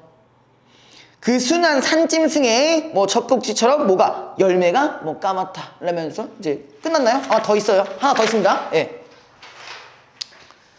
자, 지금까지 떡갈나무 잎에 혹은 떡갈나무 숲에 대한 속성을 얘기를 했었어요. 근데 이제 마지막에 이런 말이 있습니다. 나는 떡갈나무에게 외롭다고, 쓸쓸하다고, 중얼거린다. 그러니까 나는 지금 이 떡갈나무한테 뭘 하고 싶은 거예요? 의지를 하고 싶은 거지. 부정적인 감정들을 얘기하면서. 그러자 떡갈나무는 슬픔으로 부은 내 발등에 잎을 떨군다 라면서 지금 뭐가 나오냐면 내 마지막 손해야. 뭐예요 그러면? 나도 떡갈나무한테 말을 했고 얘도 나한테 말을 했어. 대화 형식이네. 그죠? 근데 보통 우리가 어떤 인간도 아니고 자연물과 대화를 한다라는 거는 방금 언급했던 이 경지랑도 연결이 가능하거든요. 그렇죠? 이 대화를 할 수 있다는 것 자체가. 그래서 얘가 뭐 내 마지막 손이야, 뺨에 대봐, 조금 따뜻해질 거야 하면서 잎을 떨군다. 그럼 이 잎이 아까 안식처라는 말을 생각해 봤을 때 다시 연결시키면 의지할 수 있는 존재랑도 연결이 가능하겠죠. 그죠? 자, 그 다음에 문제로 넘어가 볼게요. 자, A와 B에 대한 설명으로 적절한 거. 자, A 부분이 그러니까 뭐였어요? A 부분. 그 산에 그냥 뭐 풍경들을 얘기했었죠. 그쵸? 맞죠? 그 다음에 B 같은 경우는 그 떡갈나무랑 대화하는 부분이네요. 그쵸? 하나씩 봅시다. A는 B와 달리 동일한 식구를 반복하여. 식구 있어요? 동일한 식구? 있죠? 뭐 날아와서 뭐야? 어디 갔냐? 뭐뭐해서는 뭐뭐 가다는 뭐 이런 식으로 나오긴 하잖아. 그죠? 다만 애상적 분위기가 아닌 거지. 애상적 분위기가 뭔데? 슬퍼하는 분위기잖아요. 그죠? 그런 부분이 나타나진 않았습니다. 자, 근데 2번 B는 A와 달리 직유법을 사용하여. 있나요? 이 B 부분에? 일단 없죠. 여기 그냥 넘기시면 됩니다. A와 B는 모두 현재형 진수를 사용하여. 일단은 이 가에서는 현재형 진술이 있긴 하네요. 그죠? B에도 있나? 여기도 B도 현재형 진술이 있네요. 근데 화자의 부정적 처지를 생생하게 묘사하고 있다? 특히 가가 아니지. 대상에 대한 얘기를 하고 있는 거잖아. 그지? 자, 그 다음에 4번. A는 시각적 심상을 사용하여. 요거 같은 경우는 시각적 심상 맞죠? 날아서 뭐 이렇게 한 거잖아요. 그 다음에 B는 촉각적 심상으로 사용하여 화자의 고독한 처지를 형상하고 있다. 자, B의 촉각적 심상 있긴 있어?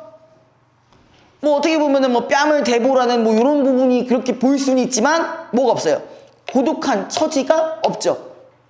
하지만 B에는 고독함 있습니다. A가 없을 뿐. 오케이? 자, 그 다음에 5번. A는 독백의 방식을 활용하여. 그치? 대상을 단순히 관찰하면서 하는 거니까 독백의 방식이 맞겠죠? B는 대화하는 방식을 활용하여 자연물에 대한 화자의 인식을 드러내고 있다.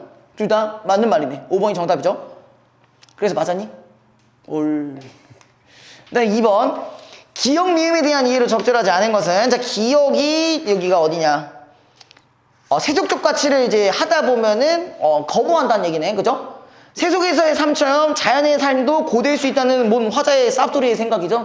전혀 아닙니다. 니은도 쭉 볼게요. 자, 니은은 화자가 산을 인간의 삶에 큰 영향을 미치는 존재로 인식하고 있다. 그러니까 그걸 다스린다고 했으니까, 신적인 존재로 생각하고 있다 했으니까 연결이 가능하죠. 디귿이 화자가 두 계절이 공존하는 산의 모습을 보며 봄, 여름 다 있다고 했었잖아요. 포용성에 대해 인식하고 있다. 연결될 거고요. 자, 리을. 떡갈나무 숲이 노루가 살아가기 힘든 공간이 될 것이라는 화자의 생각. 그치? 그러니까 노루가 지금 딴 데로 간 거잖아. 5번. 떡갈나무 숲에 사는 생명체들이 따뜻한 마음을 가지고 있을 것이라는 화자의 추측을 드러내고 있다. 그죠? 이 배려심이라고 했잖아. 미음 같은 경우. 그죠? 그래서 답이 1번입니다. 자, 마지막 3번 볼게요. 자, 이거 보긴 저희가 했으니까 그냥 넘어갈게요. 자, 가에서 산이 들썩거리지 않고 부동의 자세로 떠가는 것이나 나에서 떡갈나무 잎이 쐐기집이거나 벌레들의 아리집이 되는 것은 다른 존재를 배려하는 자연의 덕성을 나타내는 것이다. 맞죠? 이거는 아니? 생명 배려, 뭐 존재, 뭐 이런 거 있었고요. 2번. 가에서 산이 양지 바른 곳에 사람을 묻고 높은 꼭대기에 신을 메시고 산다는 것은 인간이 자연을 지친 삶에서 잠시 벗어날 수 있는 공간이라기보단 오히려 친근한 존재로 인식하는 게 더 맞죠. 그 다음에 이상을 실천할 수 있는 공간도 보기는 어렵죠. 이상적 존재로 생각할 수 있지만 그런 실천할 수 있는 공간이라고 보기는 어렵습니다. 그래서 2번이 정답이고요. 3번. 가에서 산이 울적하면 솟아서 봉우리가 되고 물소리를 듣고 싶으면 내려와 깊은 계곡이 된다는 것은 경외의 대상인 산이 인간적인 면모도 지니고 있다. 이거 맞죠? 아까 감정 표현했다고 했으니까 인간과 친근감을 주기도 한다. 연결될 거고요. 4번. 이 숲에 그득했던 풍뎅이들이 사라지고 텃새만 남아 노래를 가요구리한다는 것은 생명력이 넘쳤던 여름날의 모습이 사라지고 이젠 차분해진 가을 떡갈나무 숲의 모습. 계절이 변화가 있었죠. 5번. 나에서 하늘이 나를 들이마셔서 자신이 이 떡갈나무 숲을 온통 차지해버리는 별이 될 것 같다는 것은 뭐야? 자연과 교감을 일체감을 느끼고 있다. 물화일체 연결 가능하죠. 그래서 답이 2번입니다. 자, 여기까지 하시고요. 자, 이제 그 뒤에 나오는 이제 비문학이 아주 재밌는 것들이 많습니다. 예, 균형을 맞추기 위해서 얘는 받은 값을 작게 해서 양력을 좀 적게 해주고, 그 다음에 얘는 반대로 후테익 같은 경우는 받은 값을 커지게 해가지고, 그래서 양력의 균형을 맞추는 거야. 그러니까 처음에 이게 쓰러지는 이유가 뭐야? 봐봐, 여기 봐봐. 헬기가 쓰러지는 이유가 뭐야? 이 둘의 양력 차이가 너무 크기 때문이잖아. 그러니까 이거 이렇게 맞춰줘야 되잖아. 그러니까 얘는 낮추고 얘는 높여야 되니까. 근데 이거 받은 가격에 대한 설명이 너무 적은 거 받은 가격에 대한 설명은 딱 그 관계되어 있는 게 하나밖에 없었잖아요. 그죠? 받은 가격이 커지면 양력이 커진다. 그런 게 있어요? 거기 있잖아. 그림 이 밑에 보면은 받음각이 변해도 양력의 크기가 달라진다라고 돼 있는데, 그럼 여기 밑에 보시면은 바람이 부는 방향에 대해 받음각을 크게 하면은 상공으로 더 높이 뜨는 것처럼 날개의 받음각이 커지면 양력도 커진다. 나와 있잖아. 그거를 갖고 가셨어야지. 그럼 이해됐어? 네. 이해돼? 안 되는 것 같아?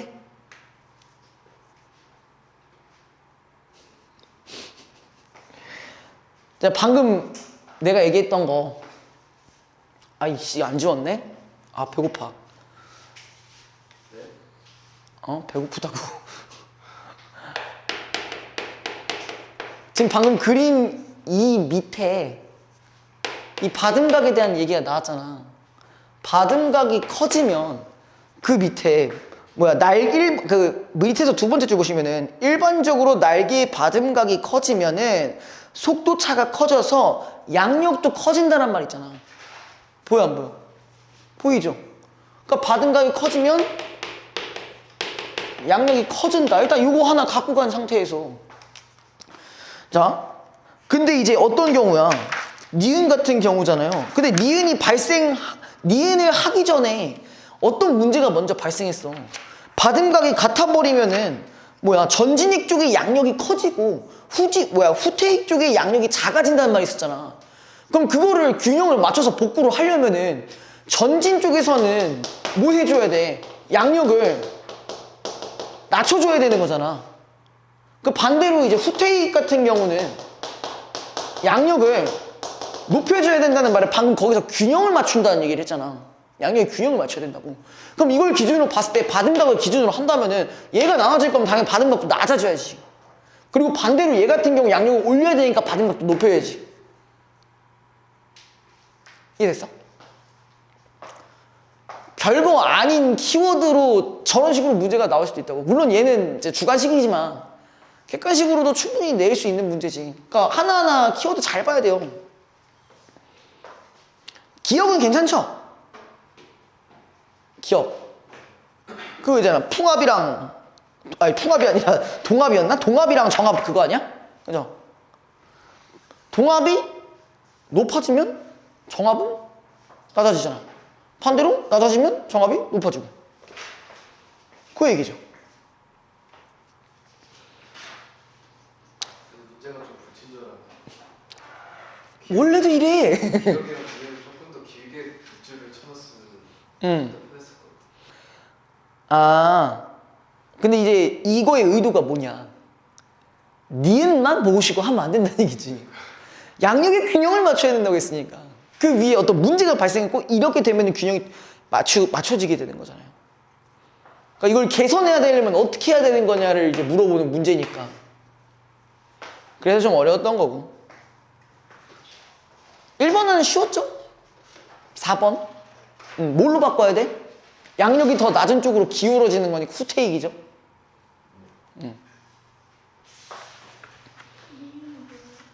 뭐야? 니은이야? 방금까지 설명했잖아요. 아니 방금 설명했잖아.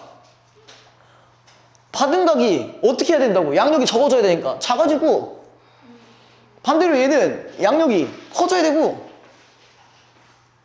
이거 얘기죠.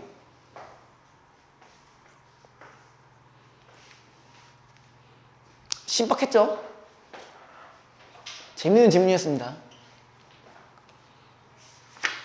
근데 만약에, 그러니까 지금 작년 9월도 그렇고 수능도 그렇고 6문제짜리 나온 게 지금 계속 인문이란 말이야. 다 아시죠? 인문 철학 나왔잖아. 가나 지문 다. 뭐가 어떻게 나올지 몰라.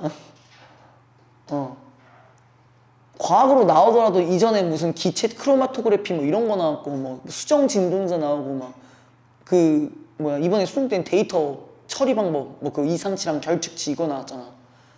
그치? 이번에도 괜찮지 않았어요? 응? 이번에는 괜찮지 않았어요? 어떤 거? 비문. 수능? 나쁘지 않았지. 근데 거기도 있었잖아. 이상치와 결측치 같은 경우에도 키워드 하나 때문에 틀릴 뻔한 거 존나 하나 있었잖아요. 이것도 그렇다는 거야. 놓치면 이렇게 되는 거예요. 여기도 지금 더럽게 뭐야, 전진익반 후테이크로 바꿔야 되는 이 족같은 있었잖아. 그리고 조합하지 않으면 충분히 풀기가 어려운 부분도 있었고요. 자, 그 다음에 넘어가 봅시다. 뭐 이거 지문 혹시 해설해줘야 될 부분이 있어? 괜찮아? 자, 16페이지 볼게요. 왜요?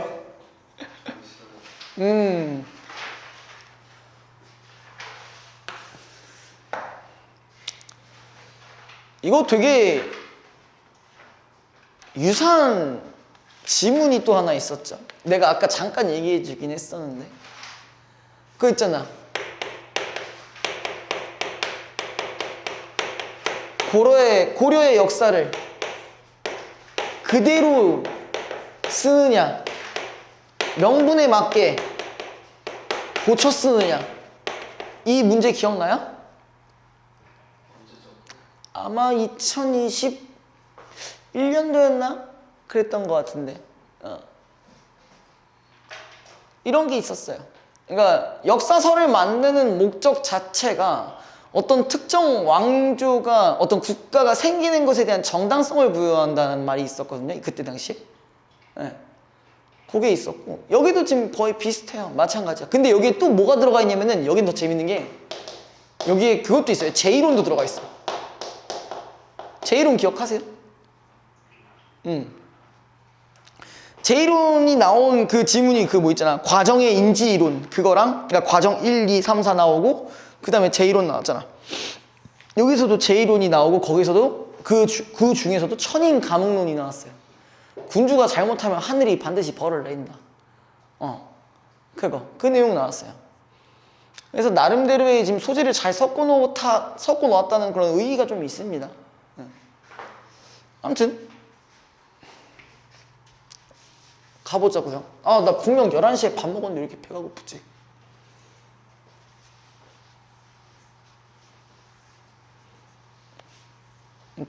집 가면 부대찌개 먹어야겠다. 베이컨도 사놨는데. 혼자서. 누구랑 먹니?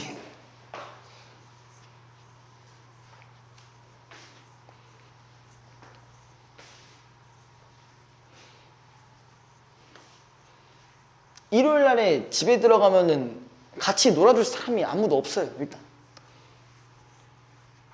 왜 도리도리야? 야, 그 시간에 놀 사람이 어딨어? 일반적인 사람들이라면 다 다음날 9시 출근인데 어떻게 해? 안 놀아주지. 샌들이랑 놀아야지. 그래, 나 친구 없어.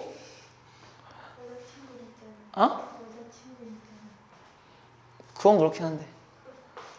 걔도 아침 일찍 나가서 뭐 안 돼요.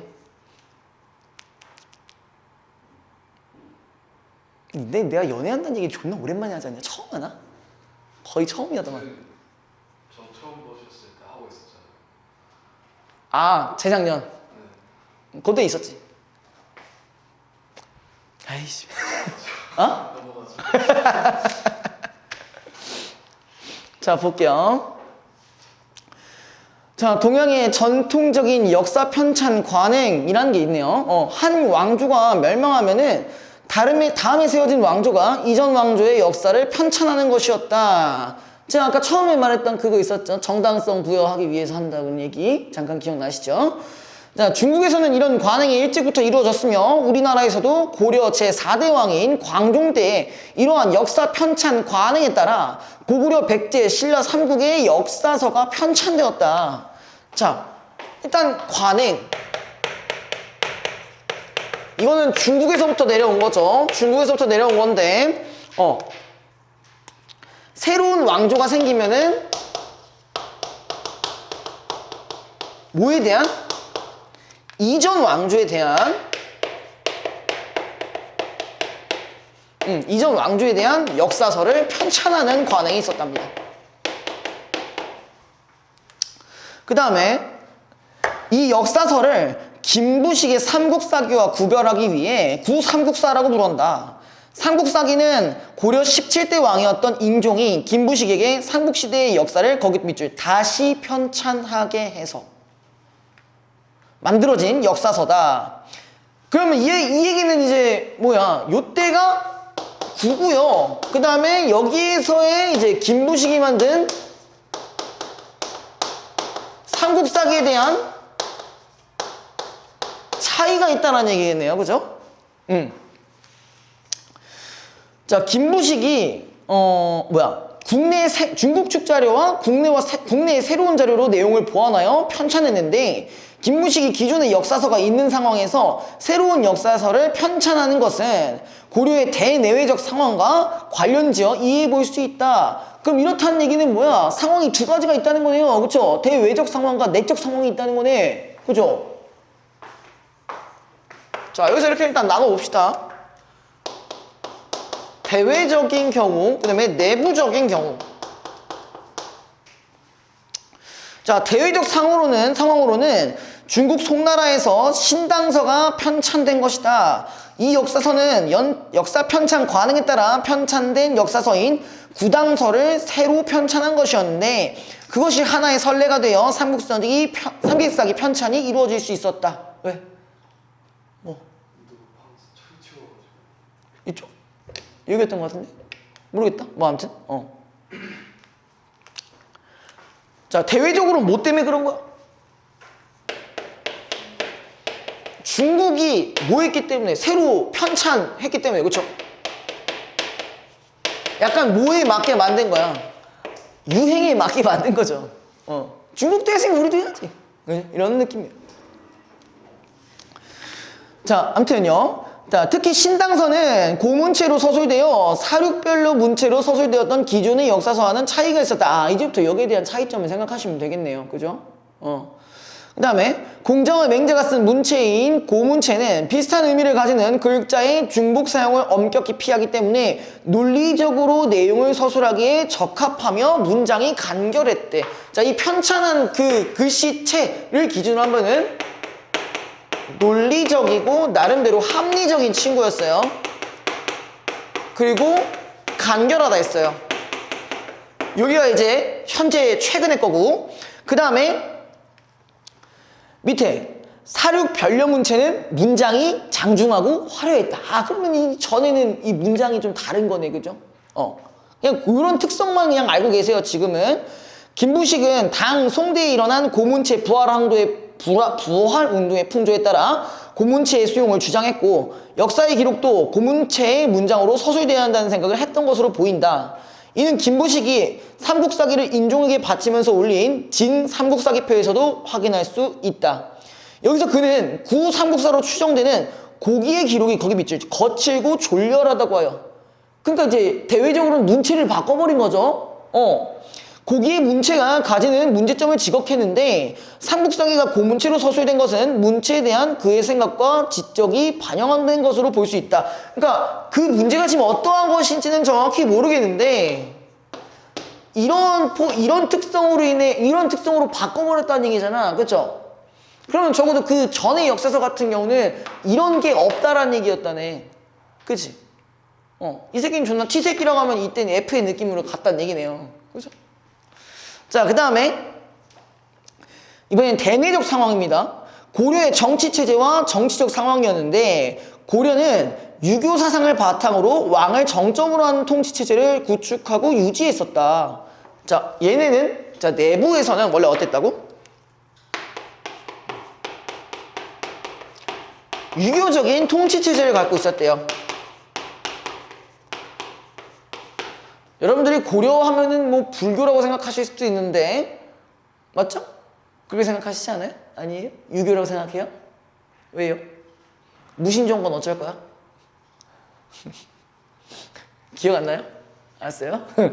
자, 아무튼 하지만 인종제위 기관에 왕위를 찬탈하려는 이자겸의 난으로 정치기관은 어지러워졌고 풍수지리설에 의거하여 서경청도를 주장했던 묘청 세력과 이에 반대하는 정치 세력과의 다툼으로 묘청의 난까지 일어나면서 고려의 정치 체제가 흔들렸다. 그러니까 원래 이거를 유지하려고 했으나 뭐가 발생했다는 거야? 어떠한 혼란이 발생했다는 거죠. 부정적 상황이 발생했다는 얘기죠.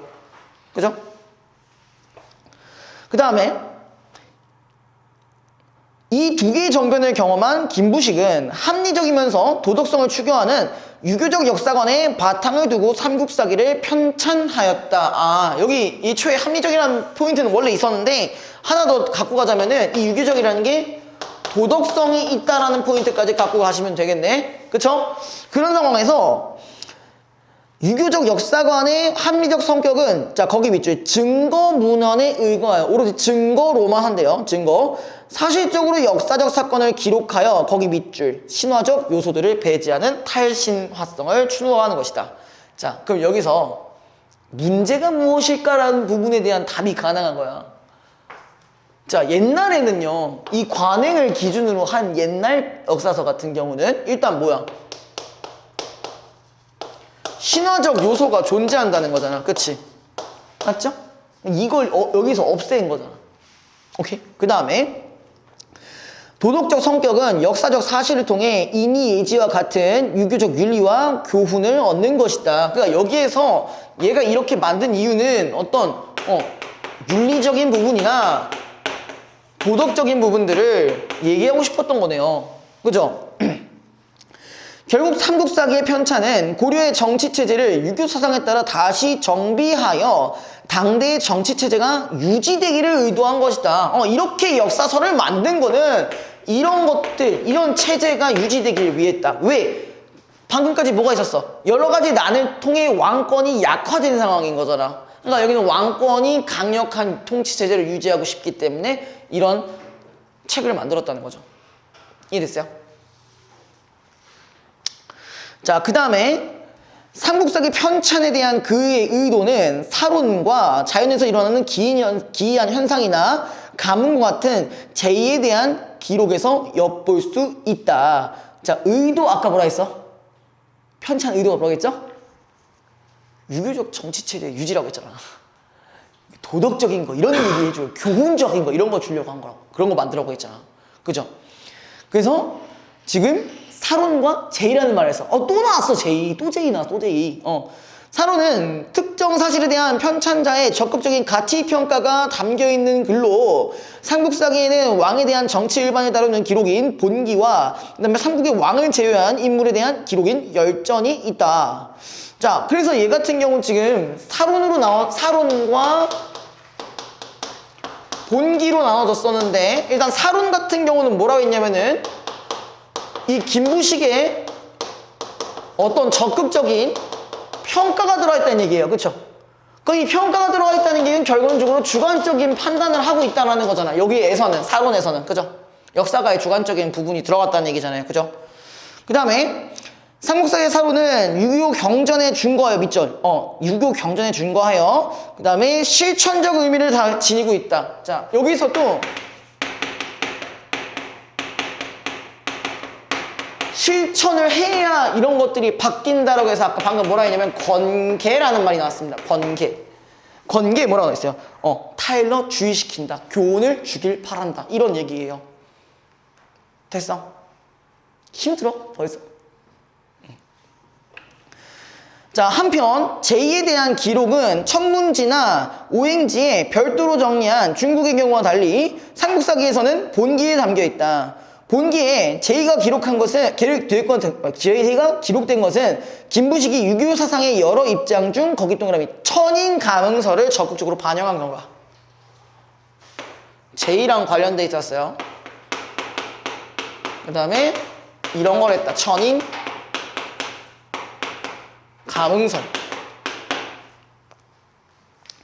천인가명설은 기후 등 자연현상을 포함한 하늘과 인간사회에 이르는 불가분의 관계에 있고 이러한 점에서 군주의 올바르지 않은 행위에 따라 하늘은 제의를 통해 경고한다고 본다. 그러니까 영향을 끼친다는 거죠. 인간의 일에. 그쵸?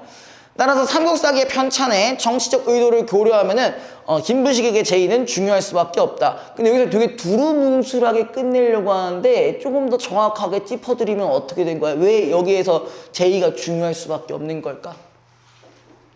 군주가 잘못하면은 재앙이 벌어진다는 말이 있으니까 한마디로 군주가 잘해야 된다는 얘기고, 군주가 잘해야 된다는 얘기는 사실 아까 언급했던 그 유교적인 부분이 실천적이다라는 말이 있던 부분이랑 연결을 시켜주시면 돼요.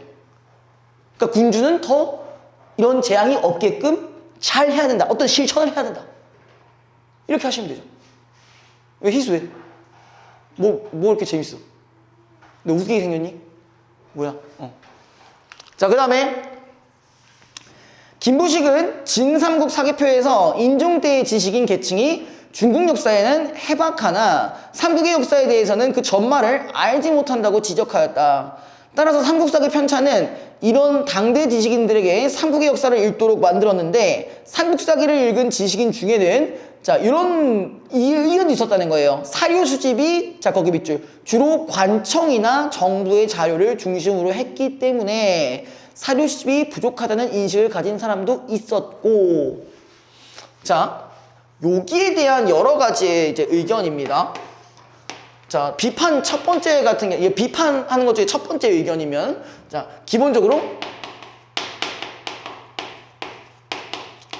공식 자료만을 사용했다는 거잖아. 한마디로 뭐 국가나 어떤 정부에서 만든 자료만을 썼기 때문에, 그러면은 야, 요거를 조금 더 꼬아서 생각해 보면은, 자, 얘네들이 주관해서 만든 자료라고 한다면은 보통 얘네 위주로 서술이 되었겠지. 다른 나라 병신 이러면서. 그죠? 그렇기 때문에 이게 사료가 좀 부족하다는 얘기를 이런 식으로 한 거예요. 그런 포인트 때문에. 이해됐어? 그러니까 국가 위주기 때문에 어떻게 보면 국가의 주관이 들어갈 수밖에 없는 상황이니까. 자료가 그 팩트만 들어간 게 아니라. 자, 그 다음에 이규보와 같이 삼국의 역사를 재인식하는 사람도 생겨났다. 이로 인해 삼국사기 이후에 편찬된 역사서는 삼국사기가 마련한 역사인식의 바탕 위에서 그것을 보완하거나 극복하려는 내용으로 기술되었다. 근데 우리가 삼국사기 하면 항상 같이 나오는 게 뭐야? 삼국유사 있잖아. 그죠? 보기 문제 나옵니다. 보기에 삼국유사에 대한 얘기가 나옵니다. 3번 문제 있어요. 네. 자, 1번은 그냥 넘길게요. 조금 쉬우니까 2번부터 가봅시다. 자, 2번에 기억의 이유로 가장 적절한 것은, 이거 진짜 이제 너무 쉬워졌어. 제가 처음에 공문체로 서술된 이유를 물어본 거잖아. 그죠? 어떠한 문제를 해결하기 위해서 쓴 거잖아요. 그럼 그 팩트만 따지면 몇 번이 정답이겠어? 보통 여기서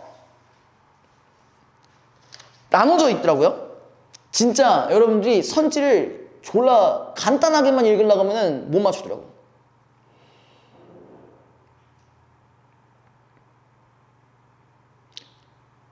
보통 4번. 그치, 이럴 줄 알았어. 내가 이럴 줄 알았어. 자, 4번 봐봐. 야, 고기의 문체가 신화적 요소들을 기록하는데 거칠고 졸렬한 게, 그래, 물론 옆에 있는 거칠고 졸렬한 게 있어. 근데 이때는 신화적 요소가 있었고, 이때는 신화적 요소를 제거한다 했잖아. 탈신화적 요소를 지향했다고. 그래서 4번이 일단 나가리 되는 거죠. 이렇게 읽으면 좆된다고 했잖아요, 제가. 3번 봐봐요. 어제는 논리적으로 기록하려고 했다. 이거 있잖아. 네. 조심하세요. 그렇게 읽으시면 안 돼요. 자, 근데 3번. 위기를 바탕으로 보기에 A에 대해 보일 수 있는 반응으로 적절한 것은, 자, 승려 1연이 방대하게 수집한 자료를 바탕으로 저술한 삼국유사는, 자, 이제 뭐만 찾아보면 돼? 삼국사기랑 어떠한 부분이 다른지 찾아보면 되겠죠. 그렇죠? 맞죠? 맞죠? 일단 볼게요. 역사 및 불교에 관련된 설화, 향가들이 수록되어 우리나라의 고대 문화 원형을 보여주고 있다. 일단 뭐에서 좀 거슬립니까? 첫 번째, 불교. 그죠? 얘 유교잖아, 삼국사기는. 그리고 또 설화. 설화 중에 신화도 있잖아요. 신화적 요소 있잖아요. 그죠? 그럼 여기는 그 반대가 들어갔다는 얘기네, 그죠? 이 책의 두드러진 특징은 신이한 이야기를 담고 있는 자, 첫 번째 방금 설명드렸던 부분에서 캐치하시면 정말 빠르게 풀 수 있고요. 만약 그게 안 되신다 싶으면 지금 말하는 정보를 갖고 가시면 됩니다. 신화나 전설이 많이 나타난다는 것이다. 눈치 까야지. 신화적 요소 싫어하잖아. 삼국사기는. 자, 1회는 당시 유통되고 있던 삼국에 대한 역사서에서 빠뜨린 일들을 수집하여 정리했다. 이는 신이한 이야기도 역사에 포함될 수 있다는 역사에 대한 재인식을 보여줄 뿐만 아니라 그러니까 신이한 이야기, 여기서도 결정적으로 나왔죠. 삼국유사가 역사서에 기록된 사건에 대한 보충적 의미를 역사서의 성격을 가지고 있음을 보여주는 것이었다. 또한 1회는 삼국사기 등 여러 종류의 옛 역사서를 출처로 들면서 여러 신화나 역사적 사실을 기록했다. 이것은 1년이 철저히 문헌을 바탕으로 삼국유사를 지었음을 보여준다. 자, 얘도 문헌을 바탕으로 삼국유사를 지었고 삼국사기도 문헌을 바탕으로 지었는데 삼국사기 같은 경우는 오로지 팩트만 보았잖아. 그죠? 맞죠? 자, 그걸 기준으로 해서 한번 볼게요. A가 철저하게 문헌을 바탕으로 한 것은 유교의 윤리적 성격을 추구하는 삼국사기의 의도를 따르겠다. 적절한 겁니다. 일단 유교적인 게 아니죠. 2번, A의 내용 중 일부에 삼국사기가 출처로 제시된 것은 해당 내용의 유교경전에 준거한 게 아니라 얘는 뭐에 더 들인 거야, 공을? 문헌으로 봐야지, 그치? 문헌으로 봐야 돼요. 좋아요. 3번, A가 방대한 자료를 기반으로 저술된 것은 중국 측 자료를 사료로 활용한 한계를 보완하기 위한 목적. 아니, 중국 측 자료를 뭐 썼는지 안 썼는지 어떻게 알아? 근데 얘는 지금 여러 가지의 역사서를 기준으로 했다는 거잖아. 그치? 이건 전혀 상관이 없는 말이고요.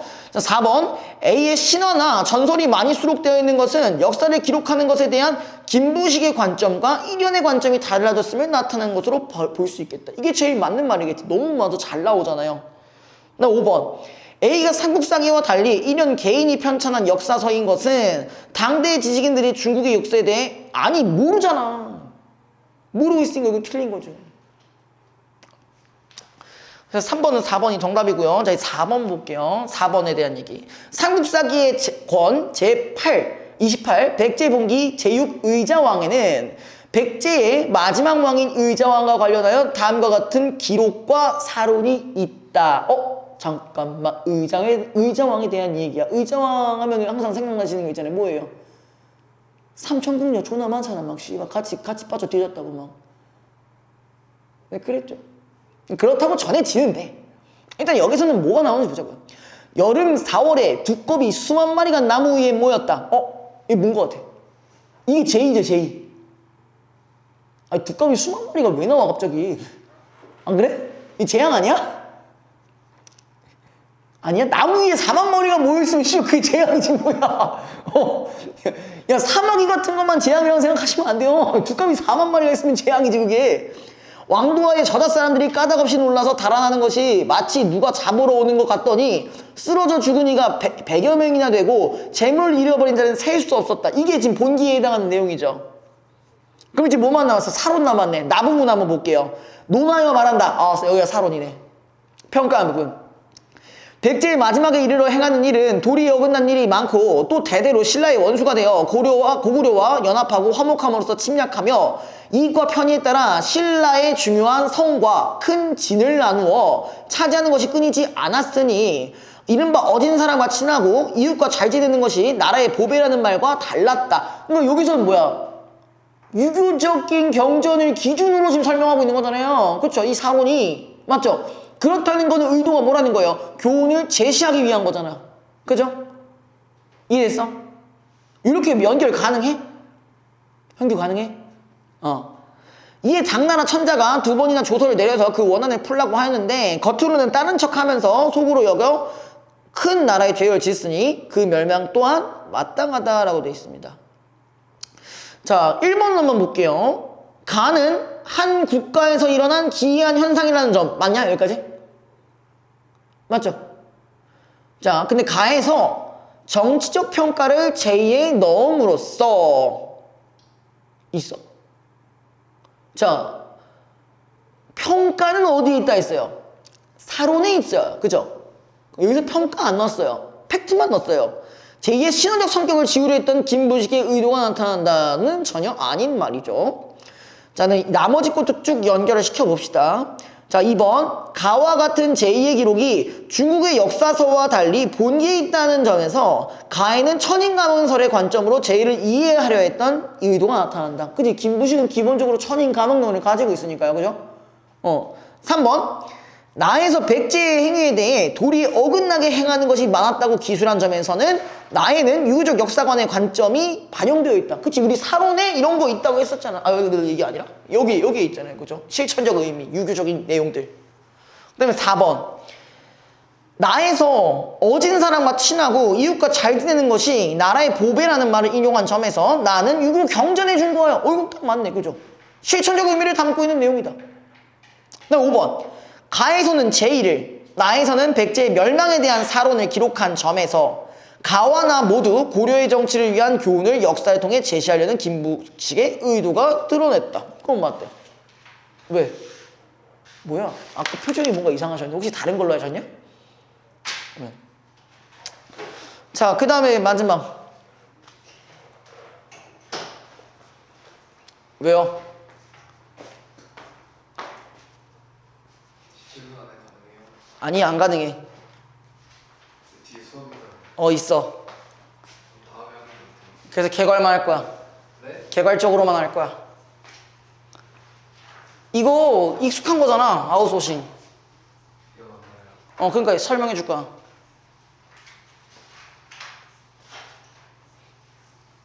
앞에 부분에 대해서만 좀 얘기를 해줄 거예요.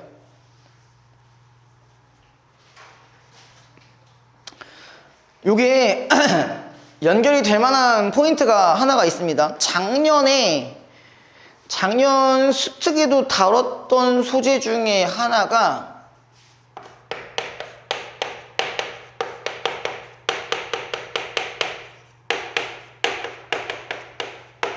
혹시 이거 기억나세요? 플랫폼 노동자. 단순하게 얘기하면은 이겁니다. 요즘은 뭐 배민이든 쿠팡이든 거기서 다 배달 서비스를 해주잖아요. 그쵸? 맞죠? 근데 거기서 배달 라이더는 어떻게 모집합니까? 직접 모집하는 경우도 있지만 어떻게 모집하는 경우도 있어요. 뭐 생각대로 이런 데서 하는 데도 있잖아. 그치? 배달 대행 업체. 그치? 그런 게 플랫폼 노동자예요. 그리고 뭐 요런 것도 있습니다. 뭐 예를 들어서 또 이런 것도 있어요. 여기 봐봐. 뭐 보통 이제 이게 앱으로 많이 실현이 되는데 뭐 예를 들어서 뭐 과외 중개 앱 이런 거 있잖아. 그것도 플랫폼이에요. 플랫폼이라는 게 어려운 말이 아니야. 그냥 하나의 중개 서비스예요. 중개 서비스가 있고요.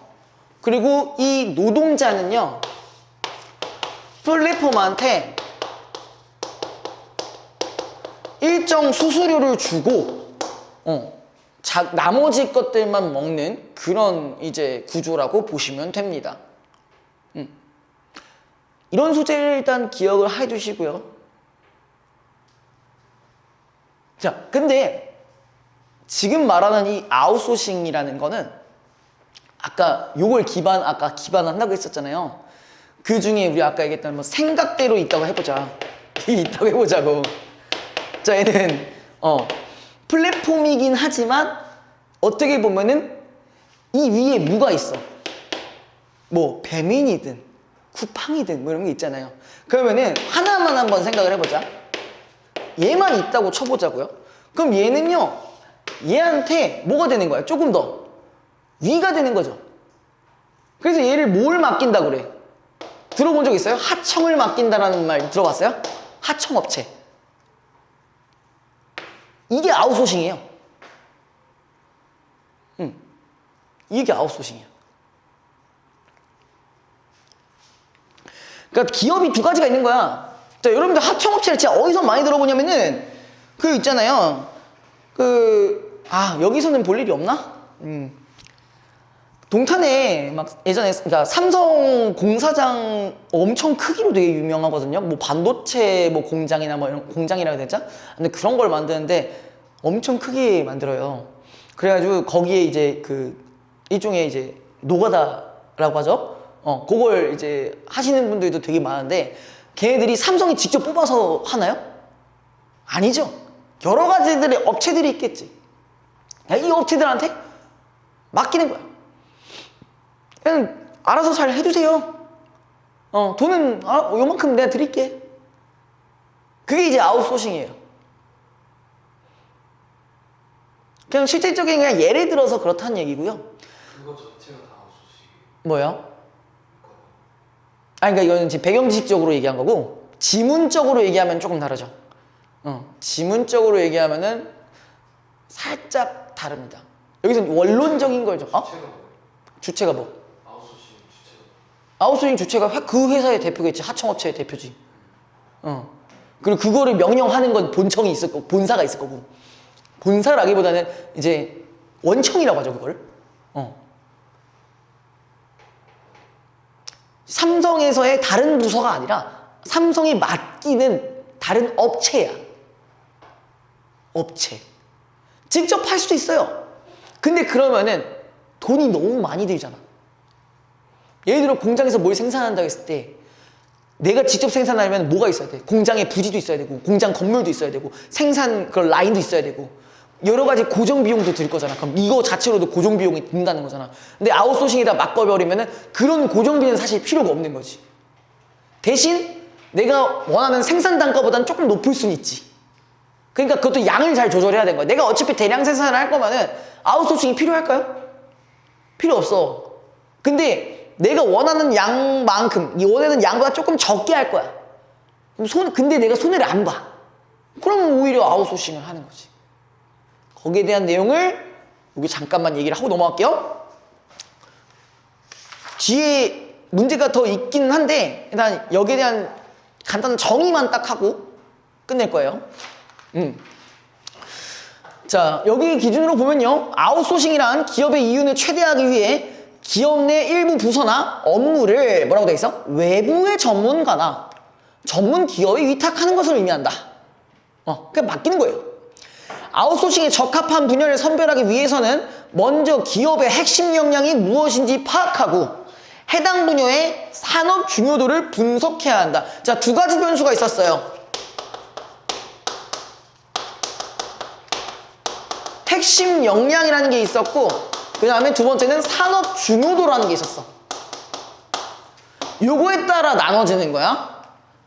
핵심 역량이란 타 기업이 쉽게 모방하지 못하는 그 기업만이 가지고 있는 고유한 경쟁력을 의미한다. 산업 중요도는 아웃소싱을 시행하려는 분야가 전체 산업에서 중요한 성공 요소인가를 의미하다. 만약 어떤 분야가 기업의 핵심 역량이면서도 산업 중요도가 같다면, 자, 둘 다 괜찮아. 핵심도 들어가야 되고 산업 중요도도 높아. 이럴 땐 당연히 어떻게 했어? 밑에 해당 기업은 해당 분야를 자체적으로 수행하면서 기업 내부에서 지속적으로 운영하는 것이 가장 합리적이다 그랬어요. 당연히 이럴 때는 자체로 하는 게 맞지. 그쵸? 남한테 맡기는 것보다 내가 하는 게 낫잖아. 자, 그다음 밑에 기업의 핵심 역량이지만 산업 중요도가 낮다면, 자, 이번엔 요거 경우죠.